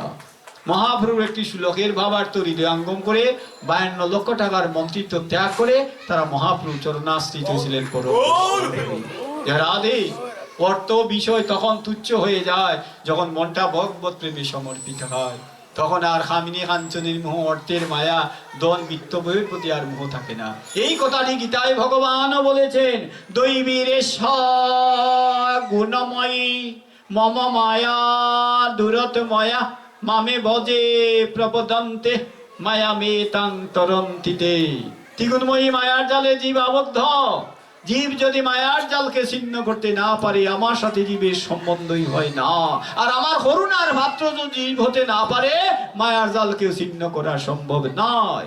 ওই কথাটি এক কথায় গৌরাঙ্গ মহাপ্রভু বলেছেন, ঈশ্বরেরই কৃপালে সহিত যাহারে সেই ঈশ্বর তত্ত্ব বুঝিবারে ভারে। কৃষ্ণ যদি হরে কৃপা কোন ভাগ্যবানে গুরু অন্তর্যামী রূপে শিখায় আপনে। হারে উদ্ধারিবে প্রভু আছে তারই মনে, প্রভুর অন্তরের কথা হয় নাই জানে। হারে দিয়ে কোন কার্য করাইবে সাধন, অবশ্য প্রভুর মনে আছে সর্বক্ষণ। জয় রাধে। সেই শ্রী সনাতন গোস্বামী ভাগবতের স্বরূপ ব্যাখ্যা করতে গিয়ে কি বলেছেন? শ্রীকৃষ্ণ পরিবর্তিত। কৃষ্ণ সাক্ষাৎ স্বয়ং ব্রহ্ম, ভাগবত হচ্ছেন অক্ষর ব্রহ্মর পরিবর্তিত শ্রীকৃষ্ণ। তাই তারা বলেন ভাগবত এবং শ্রীকৃষ্ণ এক এবং অভিন্ন। তারা আরো বলেন ভাগবতের প্রথম দ্বিতীয় স্কন্ধ শ্রীকৃষ্ণের দুটি চরণ পদ্মসম, ভাগবতের তৃতীয় চতুর্থ স্কন্ধ শ্রীকৃষ্ণের দুটি পার্শ্বদেশ, ভাগবতের পঞ্চম ষষ্ঠ স্কন্ধ শ্রীকৃষ্ণের দুটি উরুভাগ, ভাগবতের সপ্তম অষ্টম স্কন্ধ শ্রীকৃষ্ণের দুটি বাহু, ভাগবতের নবম স্কন্ধ শ্রীকৃষ্ণের হৃদয়, ভাগবতের একাদশ স্কন্ধ শ্রীকৃষ্ণের ললাট, ভাগবতের দ্বাদশ স্কন্ধ শ্রীকৃষ্ণের মস্তক, আর ভাগবতের দশম স্কন্ধ শ্রীকৃষ্ণের অদরের মধুর হাসি মঞ্জু হাস্যতাম। অর্থাৎ কাউকে দেখলেই প্রথম বোঝা যায় না লোকটা কেমন হবে। তার মুখের মধুর হাসি, 2-4টি কথাবার্তা শুনে তার অন্তরকে অনুধাবন করা যায়। তাই ভাগবতের দশম স্কন্ধে শ্রীকৃষ্ণের প্রেম মাধুর্য, রূপ মাধুর্য, লীলা মাধুর্য, বেণু মাধুর্যকে আস্বাদন করিয়া ভাগবতীয় কথার ক্ষুধার পরিনিবৃত্তি ঘটে। তাই ভাগবতের দশম স্কন্ধ ভাগবতের সার, শ্রীকৃষ্ণের অদরের মধুর হাসি মঞ্জু হাস্যতাম। ভাগবতের প্রতিষ্ঠাতা দেবেশী নারদ, ভাগবতের উপকার মহর্ষি কৃষ্ণ দৈব্যন বেদক ব্যাস, ভাগবতের শ্লোক সংখ্যা 18,000, অধ্যায় সংখ্যা 365টি, স্কন্ধ সংখ্যা 12 তথা 12টি। ভাগবতের শ্রেষ্ঠ প্রচারক প্রবর্তক কলির পতিতপাবন গৌরাঙ্গ মহাপ্রভু, যিনি হরি হয়ে বক্তবেশে কাঙ্গাল সেজে জীবের দ্বারে দ্বারে গড়ে গড়ে নরে নরে অবিচারে অকাতরে ধুলায় লুটিয়ে লুটিয়ে নাম প্রেম বিতরণ করেছিলেন। যা রাধি। সেই ভাগবত আলোচনায় বসেছেন আজ অদ্বৈত প্রভু হরিদাসকে নিয়ে। শ্রীমদ ভাগবতে দশম স্কন্ধ 29 অধ্যায় 778 পৃষ্ঠা 9ম শ্লোকে উল্লেখ রয়েছে, অনুগ্রহায় ভক্তানাং মানুষিংহে তনুমাশ্রিতম পরম ভাব মজানন্ত মম ভূত মুখেশ্বরম। ভগবান ভক্তের প্রতি করুণা পরবশ হয়ে অপাকৃত মানব দেহ ধারণ করে ধরাধামে অবতীর্ণ হন। কিন্তু মূলমতি মানব দেহধারী বলিয়া তিনি যে পরমেশ্বর ভগবান এই জ্ঞান করতে ভ্রান্ত হয়ে যায়। তাই অদ্বৈত আর হরিদাসে মন্ত্রণা করিলা বসে, গঙ্গার জল তুলসী দলে করিলা বিধান। কি দিয়ে ভগবানকে আনবেন? গঙ্গার জলার তুলসী দলের ধারা। তাই আমার অদ্বৈত প্রভু 14টি বৎসর উপবাস ব্রতের সংকল্প করে তার বসত বাড়ি নদিয়া শান্তিপুরে আদি গঙ্গা সুরধনির তটে বাবলা বৃক্ষের নিচে আরাধ্য দেবতা মদন গোপালের মাধ্যমে গঙ্গার জল তুলসী দলে আরাধনা করে বৈকুণ্ঠের ভগবানকে ধরাধামে আনার জন্য আসন গ্রহণ করলেন। তা আপনাদের মনে হয়তো জিজ্ঞাসা হইতে পারে, সুধী সজ্জন সুত্রী নারায়ণ মাতৃমণ্ডলী তরুণ বন্ধুগণ, একটু আগে বললাম অদ্বৈতের বাড়ি আমাদের লাউডাজ্যের নবগ্রাম, আর কথা বলতে না বলতে নিয়ে গেলাম নবদ্বীপের শান্তিপুর। তার বাবার্থটা কি, আমি তার বাবার্থটা বলি। আজ থেকে 418 বছর আগে তৎকালীন জৈন্তার খাসিয়া রাজা মহারাজ বীরেন্দ্র সিংহের লিখা সিওরটের ইতিহতা নামক গ্রন্থে আমাদের সিলেট বন্দরবাজার থেকে হরিবল কোর্ট পয়েন্ট থেকে বন্দরবাজার যাওয়ার পথে দুর্গাকুমার পাঠশালার পাশে ব্রাহ্ম মন্দির প্রতিষ্ঠিত আছে। আদ্যাবধি সম্রাট হরিবল আলমগীরের, মুঘল সম্রাট আলমগীরের প্রতিষ্ঠিত ব্রাহ্ম মন্দিরের লাইব্রেরিয়ান ছিলেন, যেটা সেখানে আলমগীরের কুরআন শরীফও পড়েছিল সাম্প্রতিক দাঙ্গায় 90-এ। সেটা প্রতিষ্ঠা করেছিলেন কুমিল্লা সাদপুরে পুরাতন আদালত পাড়ার হরিহর গঙ্গাবর্ধের দৌহিত্র প্রখণ্ড মণ্ডলেশ্বর স্বামী স্বরূপানন্দ। সিলেটের ব্রাহ্ম মন্দির বন্দরবাজার, এই ব্রাহ্ম মন্দির নামে ব্রহ্মময়ী বাজার নাম হয়েছিল। সেই ব্রাহ্ম মন্দির লাইব্রেরিয়ান ছিলেন 1919 ইংরেজিতে অচ্যুতচরণ চৌধুরী তত্ত্বনিধি তার 2 খণ্ডে সিওরটের ইতিহাস গ্রন্থের নাম সিওরটের ইতিবৃত্ত, পূর্বখণ্ড এবং উত্তরখণ্ড। সেটা পড়লে আপনারা পাবেন। আর 418 বছর আগে তার সেই স্বাধীন রাজা হাসিয়া রাজা সিওরটের ইতিকথা গ্রন্থেও সেই কথাগুলো পাবেন। তখনকার সময় লাউডরাজ্যের রাজা ছিলেন আমাদের সিলেট কয়েকটা জনপদে বিভক্ত ছিল, যারা ইতিহাস হয়েছেন বঙ্গ, গৌড়, সমতট, হারিকেন ইত্যাদি। তাই কি করেছিলেন, রাজারা শক্তি পূজার উপাসক ছিলেন। প্রতি বৎসর নবমীর পূজায় সব প্রজাকে ভক্তি করে দুর্গাকে প্রসাদ দিতে হতো। তো অদ্বৈত প্রভু তো সত্যযুগের শিব, শিব যদি তিনি হন তাহলে দুর্গা তার স্ত্রী, কোন মুখে ভক্তি দেবে? তাই ছোটবেলা বাবাকে বুঝিয়ে শুনে বেদোদ্দায়নের জন্য নবদ্বীপের শান্তিপুর বাড়ি করে চলে গিয়েছিল অদ্বৈত প্রভু। বাল্য নাম ছিল কমলাক্ষ, ডাক নাম ছিল গৌরানা ঠাকুর। 1 বছর 1 প্রজা ক্ষেতের কাছ থেকে উঠে এসে ক্ষুধার তাড়নায় পঙ্ক্তিতে বসেছে, ভক্তি করে নাই দুর্গা। মহারাজ দিব্যসিংহ দেখে তাকে সাবুন দিয়ে ফিটালে। সে ফিটা খেয়ে বললো, আপনি সবলকে শাসন করেন না, দুর্বলে অস্ত্র চলে আপনার। তিনি বলেন, এই তুমি ছোট মুখে বড় কথা বলো, কি হয়েছে সুন্দর করে বলো। আমি কি বলতেছি যে আপনি বুঝলেন না? আপনার সভা পণ্ডিত কুবের আচার্য ছেলে অদ্বৈত কমলাক্ষ কোনোদিন পূজায়ও আসে না, দুর্গাকেও প্রণাম করে না, তাকে তো পুরোহিত মানে ভক্তি দেন। আর আমি ক্ষুধার জ্বালায় প্রণাম না করে প্রসাদ সেবায় বসেছি বলে সাবুক মারলেন। আপনিই বলুন, আপনি ন্যায় বিচার করেছেন? মহারাজ দিব্যসিংহ লজ্জিত হয়ে বললেন, কুবের আচার্য, আগামী বছর দুর্গা পূজায় তোমার ছেলে কমলাক্ষ অর্থাৎ অদ্বৈতকে নিয়ে আসবে। সভা পণ্ডিতের ছেলে যদি আইন না মানে রাজা বিচার করে কি করে? আসলেন অদ্বৈত প্রভু পরের বৎসর। তিনি বললেন, হে মহারাজ দিব্যসিংহ, আমি যদি আপনার দুর্গাকে প্রণাম করি সারা রাজ্যের আপনার অমঙ্গল হবে। মহারাজ দিব্যসিংহ বলেন, রাজ্য আমার, মঙ্গল অমঙ্গল আমার, তুমি আমার আইন মানবে। অদ্বৈত প্রভু যখন দুর্গা মন্দিরে গেলেন খরজুড়ে প্রণাম করতে, সারা মন্দির ঘুরে গিয়ে ফিসন আসলো সামন দিকে, সামন চলে গেল ফিসন দিকে, সারা লাউডাকে ভূমিকম্প হইল। তখন অদ্বৈতের এই অবস্থা দেখে মহারাজ দিব্যসিংহ ভয়ে কম্পমান হয়ে বললেন, এ কি হলো? অদ্বৈত বলেন, এটা যে যথার্থ হলো, আমি সত্যযুগে শিব, দুর্গা আমার স্ত্রী, স্বামীর প্রণাম নেই খুদ মুখে, তাই রাজ্য থেকে আপনার আদ্যাশক্তি মহামায়ার দৃষ্টি ফিরে গেছে। হে মহারাজ দিব্যসিংহ, আপনি আমাকে দিয়ে আদ্যাশক্তি মহামায়ার অপমান করেছেন। আমি ব্রহ্মশাপ দিলাম, আপনার লাউডাজের রাজধানী নবগ্রাম ধ্বংস হইবে, আপনি সর্বংশে বিনাশ হইবে। তার প্রমাণ তো আপনারা পান, কিভাবে জানেন? এখন যে হিন্দুরা ফনাতিতে যান, এই স্থানের নাম জানবেন রাজারগাঁও। এর থেকে 2.5 মাইল উত্তর দিকে হরিবল সেই নবগ্রাম, যেটা মরুভূমি হয়েছে, কোনো কিছু বসতি নাই, সেখানে কেউ গঙ্গা স্নানে যায় না। কারণটা কি?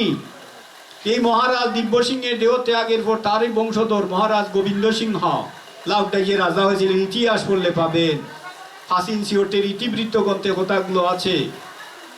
যখন মহারাজ গোবিন্দ সিংহ লাউডাইয়ে রাজা হলেন, 6 মাস না যেতে তিনি হয়ে ধর্মান্তরিত, ইসলাম ধর্ম গ্রহণ করলেন। তখন জোর করে সমগ্র রাজ্যবাসীকে ধর্মান্তরিত করতে আরম্ভ করলেন। তখন ভারতবর্ষের মধ্যে 2টা রাজ্য স্বাধীন ছিল, একটা ছিল সিলেটের জৈন্তা হরিবল, আর একটা ছিল ভারতের রাজপুতনা। সম্রাট আকবরও যাকে পরাধীন করতে পারেন নাই। এই রাজপুতনা রাজা ছিলেন তৎকালীন সম্রাট আকবরের সময়ে মহারাজ বাপ্পারাও।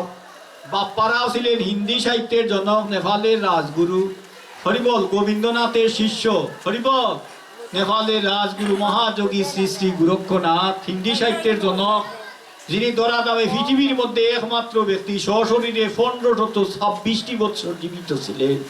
সাধনার বলে 16 জন্মের কথা জানতেন, অষ্টসিদ্ধি সাধন বলে বাতাসকে দীক্ষা দান করে শিষ্যত্ব বরণ করিয়ে তার আসন পরিভ্রমণ করিয়েছিলেন।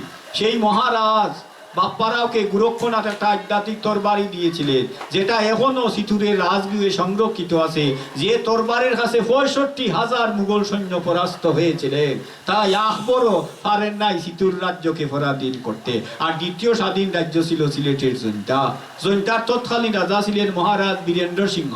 তিনি যখন শুনলেন জোর করে প্রজাদের ধর্মান্তরিত করছেন, তখন তিনি 18,000 হাসিয়া সৈন্য নিয়ে লাল রাজ্যের রাজধানী নবগ্রাম আক্রমণ করে গোবিন্দ খাকে সর্বংশে প্রাণদণ্ডে দণ্ডিত করে সমগ্র রাজধানী মরুভূমি করে দিয়েছিলেন।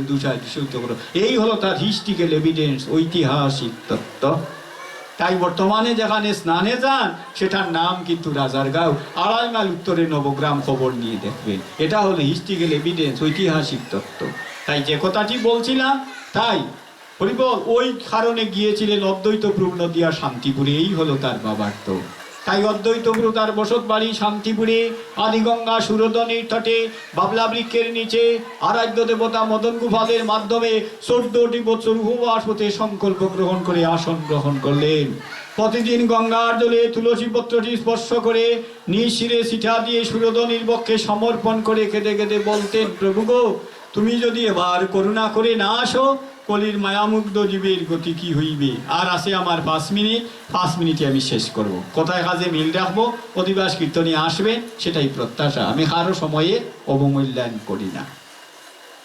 তাই কি করতে বলছি শুনেন, কথাগুলো আমি গৌরকে নিয়ে আসি, তারপরে বিশ্রাম 5 মিনিট। তো যে কথাগুলো বলছিলাম, যে রাধে কি করলেন, অদ্বৈত প্রভু প্রতিদিন তুলসী পত্রটি সুরধনির বক্ষে সমর্পণ করে নয়ন জলে খাদেন। লক্ষ্য করেন, প্রতিদিন বাটির জলে তুলসী পত্রটি চলে যায়। যেদিন 14 বছর পূর্ণ হলো, লক্ষ্য করলেন উজান জলের দিকে তুলসী পত্রটি সনসন করে ধাবিত। মনে আনন্দ হৃদয়ে হরিবল পুলকিত চিত্তে অদ্বৈত ভাবলেন, নিশ্চয়ই ভগবান এবার সাড়া দিয়েছে, না হলে উজান দিকে তুলসী পত্রটি যায়। তুলসী পত্রের দিকে লক্ষ্য রেখে কিছু দূর এগিয়ে যাওয়ার পর দেখলেন কয়েকজন নারী সুরধনির বক্ষে স্নানরতা। একটি নারীকে সপ্তপ্রদক্ষিণ করে তুলসী পত্রটি সেই নারীর নাভি পদ্মে লেগে গেল। অদ্বৈত প্রভু হাতের ইশারায় পাশের নারীকে ডেকে নিয়ে পরিচয় জানলেন, এই মহিষী নারী মহাতীর্থের মহাতীর্থ, প্রেমের হাট চিন্ময় শ্রীহট্টের বর্তমান হবিগঞ্জ জেলার বাহুবল থানার তরফ পরগনার জয়পুর গ্রামের নীলাম্বর চক্রবর্তীর কন্যা, ঢাকা দক্ষিণ মিশ্র ভাড়ার জগন্নাথ মিশ্রের সহধর্মিনী, তার নাম শচী দেবী। তাই অদ্বৈত প্রেমধ্বনি করলেন, শচীগর্ভ সিন্ধুতেই ভগবান আসবে। জয় জয় শ্রীকৃষ্ণ চৈতন্য গৌরাঙ্গ মহাপ্রভু প্রেমানন্দে। হরি হরি বল, মন হরি বল, বল হরি মধুর প্রেমধ্বনি কুহু শ্রী রাধে।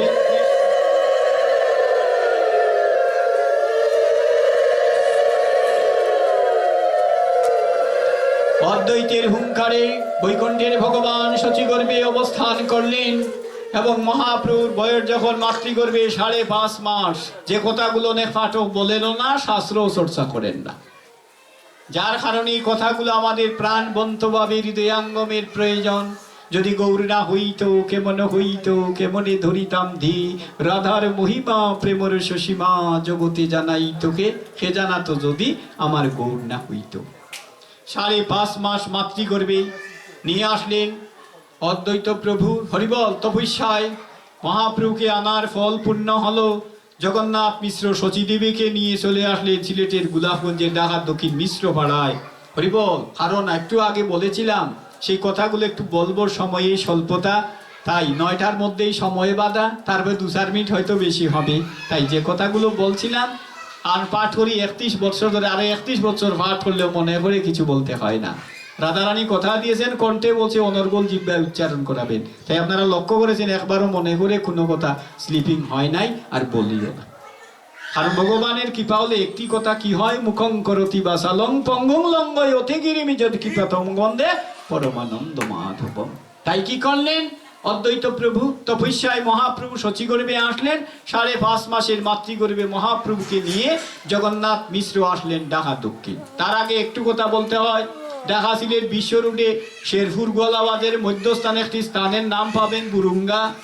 568 বছর পূর্বে, 582 বছর পূর্বে স্থানটির নাম ছিল বড়গঙ্গা নদীর তট, যেখানে মহাপ্রভুর প্রথম বংশধর জাত মিশ্র বসতি স্থাপন করেছিলেন। জাতন মিশ্রের পুত্রের নাম ছিল মধুকর মিশ্র। মধুকর মিশ্রের পুত্রের নাম ছিল উপেন্দ্র মিশ্র, যিনি উপেন্দ্র মিশ্র ঢাকার দক্ষিণ গোলাপগঞ্জের ঢাকার দক্ষিণ বসতি স্থাপন করেছিলেন। সেই পাড়াটি তার নাম হয়েছিল মিশ্রপাড়া। এই উপেন্দ্র মিশ্রের পুত্রের নাম হচ্ছে জগন্নাথ মিশ্র। এই জগন্নাথ মিশ্রের পুত্ররূপে গৌরাঙ্গ মহাপ্রভু এসেছিলেন ধরাধামী কলির যুগে। তাই কি করলেন, তখনও মাতা ঠাকুরানী সুভা দেবী জীবিত উপেন্দ্র মিশ্রের স্ত্রী, তাই জগন্নাথ মিশ্র গর্ভবতী শচীকে নিয়ে আসলেন, যাতে একটু মা নবজাতক হলে সেবা পরিচর্যা পান। 10 মাস 10 দিন চলে গেল, ভূমিষ্ঠ না, এখন আল্ট্রাসোনোগ্রাফির যুগ, বিজ্ঞানের যুগ। ছেলে হবে না মেয়ে হবে, কোন দিন ডেলিভারি হবে, ডাক্তার সব নির্ধারণ করে। 500 বছর আগে তো বিজ্ঞানের প্রাদুর্ভাব ছিল না, ধর্ম বিশ্বাস নেই, মানুষ চলতো। আর বাপ দাদারা ভাবতেন 10 মাস 10 দিনেই সন্তান হয়। 10 মাস 10 দিন চলে যাচ্ছে। সেদিন রাত্রিকালে সুভা দেবী উপেন্দ্র মিশ্রের স্ত্রী মহাপ্রভু ঠাকুমার জগন্নাথ মিশ্রের হরিবল মাতা ঠাকুরানী এবং শচী দেবী শাশুড়ি চিন্তায় পড়লেন অমঙ্গল হবে কি। রাত্রে স্বপ্ন দর্শন করলেন তার মুরলীধারী নাতি হবে, শিহরটে ভূমিষ্ঠ হলে অমঙ্গল অনিবার্য। তাই সকালে উঠে পুত্রবধূকে ডেকে বললেন, বৌমা, কাল আমি যেমন সুস্বপ্ন দেখেছি দুঃস্বপ্ন দেখেছি, তাই আমি মঙ্গল চাই। সিলেটে ভূমিষ্ঠ হলে অমঙ্গল, আর আমি দেখেছি আমার মুরলীধারী নাতি হবে, তাই আজকেই তোমাদের চলে যেতে হবে নবদ্বীপে। 10 মাস 11 দিনের দিন। কথাগুলো লক্ষ্য করবেন। জগন্নাথ মিশ্র শচীকে নিয়ে যখন ঢাকার দক্ষিণ ছেড়ে চলে যাবেন নবদ্বীপে, 500 বছর আগে নৌকা যুগে পদবজি অর্থাৎ পায়ে হেঁটে যেত, উন্নত যোগাযোগ ব্যবস্থা ছিল না। যাবার বেলা বললেন, বৌমা শচী এদিকে আসো, জগন্নাথ এদিকে আসো। শচী দেবীকে বললেন, আমাকে স্পর্শ করে সুভা দেবী বলছেন, প্রতিজ্ঞা করো, যদি আমি বেঁচে থাকি, যদি আমার স্বপ্ন মতো নাতি হয়, তাহলে শিহরটে পাঠাবে, আমি তার যেন দর্শন পাই। এই যে 10 মাস 11 দিন মাতৃগর্ভে মহাপ্রভু শিহরটে ছিলেন, তাই তত্ত্বের বিচারে শিহরটকে বলা হয় জন্মস্থান।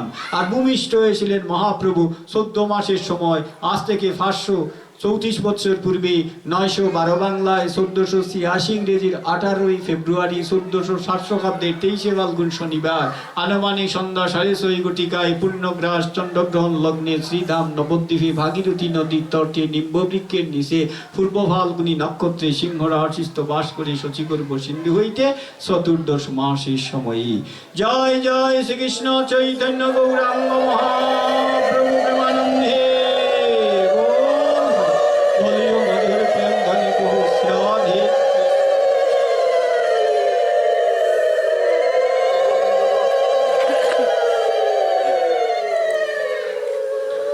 মহাপ্রভু পূর্ণগ্রাস চন্দ্রগ্রহণ লগ্নে জন্ম নিয়েছিলেন। অনেকে বৈষ্ণব আচার্য বলেন, না না, সেদিন পূর্ণগ্রাস ছিল না, পূর্ণ গৌরসনের আবির্ভাব দেখে আর নক্ষত্র চন্দ্র লজ্জায় রাহুর কুলে মুখ ডেকে রেখেছিলেন। সেই যুগ সন্ধিকোণে জগৎবাসী উচ্চসে হরিনাম কীর্তন করছিলেন। তৎসময়ে বৈকুণ্ঠের ভগবান ধরাধামে অবতীর্ণ হইলেন। তাই বৈষ্ণব কবি বলছেন, তারাই এবার তারাই হলো, তারাই এবার তারাই হলো। ভগব্রজে তারা নই দে লোখানাই এসে গৌর হলো, বলাই এসে নিতাই হলো, তারাই এবার তারাই হলো। ভগব্রজেন্দ্র নন্দন যেই শচীসুত হইলা সেই, বলরাম হইলেন নিতাই, নারদ হইলেন শ্রীভাস। তেথা যুগের রাম ভক্ত হনুমান ফলিত হল মুরারি গুপ্ত নাম, শিহরটেরি গুপ্ত ভাড়া হইল তারও ধাম। আসিলেন ভক্তগণ সঙ্গে করি অনুপম প্রেমদন করিতে প্রসার। ভগবতের যত হারি গৌর গৌরলীলায় পরিহর, সভাপতি হইলা এবার চৈতন্য গোসাই। নামের বন্যা নিতাই হইতে অদ্বৈত তরঙ্গ, তাতে চৈতন্য নামেতে উতলিল ঢেউ। ভক্তি অগ্নি প্রবল করে গৌরাইলা শান্তিপুরে, প্রেমবাড়ি করিতে সিঞ্চন। বাহ, কি বলছেন মহাজন, তারাই এবার তারাই হলো। কিভাবে একটু বলি। দাপরের শ্রীকৃষ্ণ কলিতে শ্রী গৌরাঙ্গ, দাপরের বলরাম কলিতে নিত্যানন্দ, দাপরের নারদ কলিতে শ্রীবাস, দাপরের দেবগুরু বৃহস্পতি হলিতে সার্বভৌম ভট্টাচার্য, দাপরের ব্যাস হলিতে বৃন্দাবন দাস ঠাকুর, দাপরের ললিতা হলিতে স্বরূপ দামোদর, দাপরের বিশাখা হলিতে রায় রামানন্দ, দাপরের সুচিত্রা সেন হলিতে সেন শিবানন্দ, দাপরের সুদেবী হলিতে বাসুদেব গুর, দাপরের তুঙ্গবিদ্যা হলিতে মাধব গুর, সত্যযুগে শিবেবার হলেন অদ্বৈত, দাপরের সত্যমা হলিতে পণ্ডিত জগদানন্দ, দাপরের রাধারানী পিতা বিশ্ববানু হলি যুগে চট্টগ্রামের হাটহাজারী থানার মেঘলা গ্রামের সফরহল্লার বিখ্যাত জমিদার পুণ্ডরিক বিদ্যানিধি। তাই বলছেন, তারাই এবার তারাই হলো, তারাই এবার তারাই হলো। ব্রজে তারা নইদে লোকানাই এসে গৌর হলো, বলাই এসে নিতাই হলো, তারাই এবার তারাই হলো। সপার্শ্ব শ্রী গৌরাঙ্গের আবির্ভাব হলো। তাই এবার মহাপ্রভু এসে দেখলেন পাপাচ্ছন্ন কলির জীব, ভক্তির গন্ধলেশ নাই। তাই এদিনও প্রভু আসি অদ্বৈত মন্দিরে বসি, নিত্যানন্দ হরি সঙ্গে অদ্বৈত পরমরঙ্গে করিলা মহোৎসবের বিচার। তিন প্রভু একটাই হলেন, অদ্বৈত প্রভু, গৌরাঙ্গ মহাপ্রভু আর নিত্যানন্দ প্রভু। তিন প্রভু মিলে কলির জীব উদ্ধারের জন্য মন্ত্রণা পরামর্শ করতে বসলেন। প্রথমে এই মহাপ্রভু 5টি কর্ম নিষেধ করলেন, অশ্বমেধ গোপালম্ব সন্ন্যাসং ফলপৈতৃকম দেবরেণ সুতুৎপত্তি ফল পঞ্চ বিপর্যয়ে।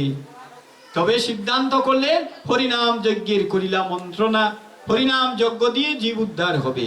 শুনিয়া প্রভুর কথা আশি ঠাকুর আনি সীতা প্রভুকে বলিলেন মধুর মধুর বচন। অদ্বৈতের সহধর্মিনী সীতা ঠাকুরান এসে মহাপ্রভুকে বললেন, প্রভু হাসতে হাসতে বলছেন, পুরুষগণ কীর্তনে যাবে, হরিনাম শ্রবণ করিবে, আমরা কুলনারীগণের কি হইবে উপায়। শুনিয়া প্রভুর কথা আশি ঠাকুর আনি সীতা প্রভুকে বলিলেন মধুর বচন। এবার মহাপ্রভু বলছেন, শুনো ঠাকুর আনি সীতা বৈষ্ণব আনিয়া এটা পুণ্যগঠ করহ স্থাপন, ওগয় আরোহণ কর হোলা, তাতে গাত ফুলমালা কীর্তন মণ্ডল হৌতু হলে, যেবা যায় যেবা গায়ে নিমন্ত্রণ কর তাই পৃথক পৃথক জনে জনে, বৈষ্ণব আমন্ত্রণ কর অতি সাবধানে, কারণ বৈষ্ণব সেবায় যদি গোটে ক্ষুদ্র অপরাধ, মহা মহা ভজনেতে পড়ে যায় বাদ।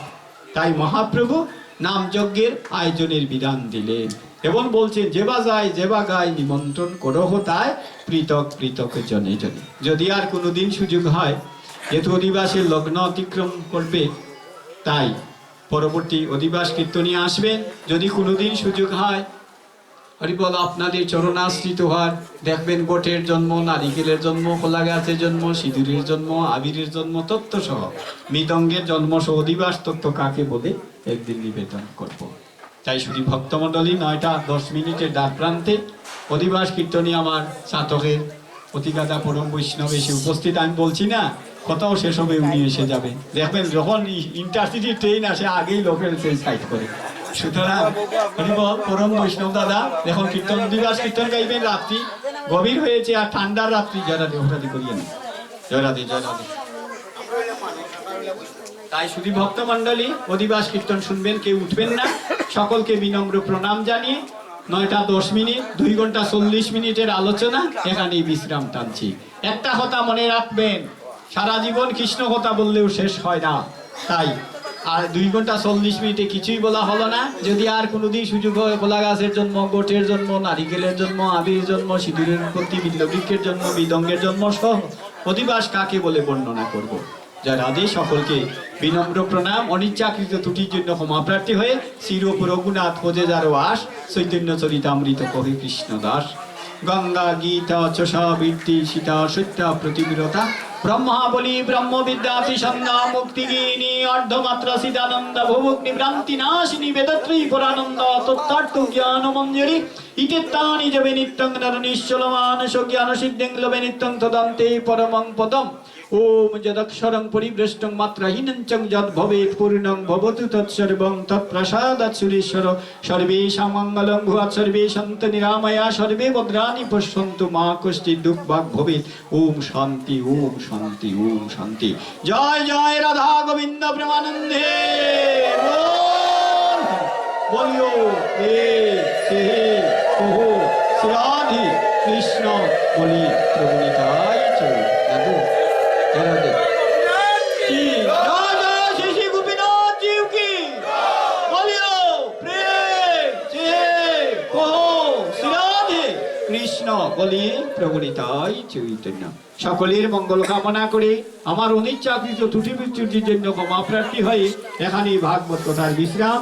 এখন অধিবাস কীর্তন পরিবেশন করবেন সাধক থেকে আগত বিশিষ্ট পদাবলী কীর্তনিয়া আমাদের অধিকাদা ঠিকাদার মহোদয়। আপনারা আস্বাদন করুন। সকলকে আমার বিনম্র প্রণাম। ওম তৎসৎ। সবাই বসেন, অধিবাস হচ্ছে, আস্বাদন করুন। রাত্রি তো আর বেশি হয় নাই, 9টা সোয়া 9।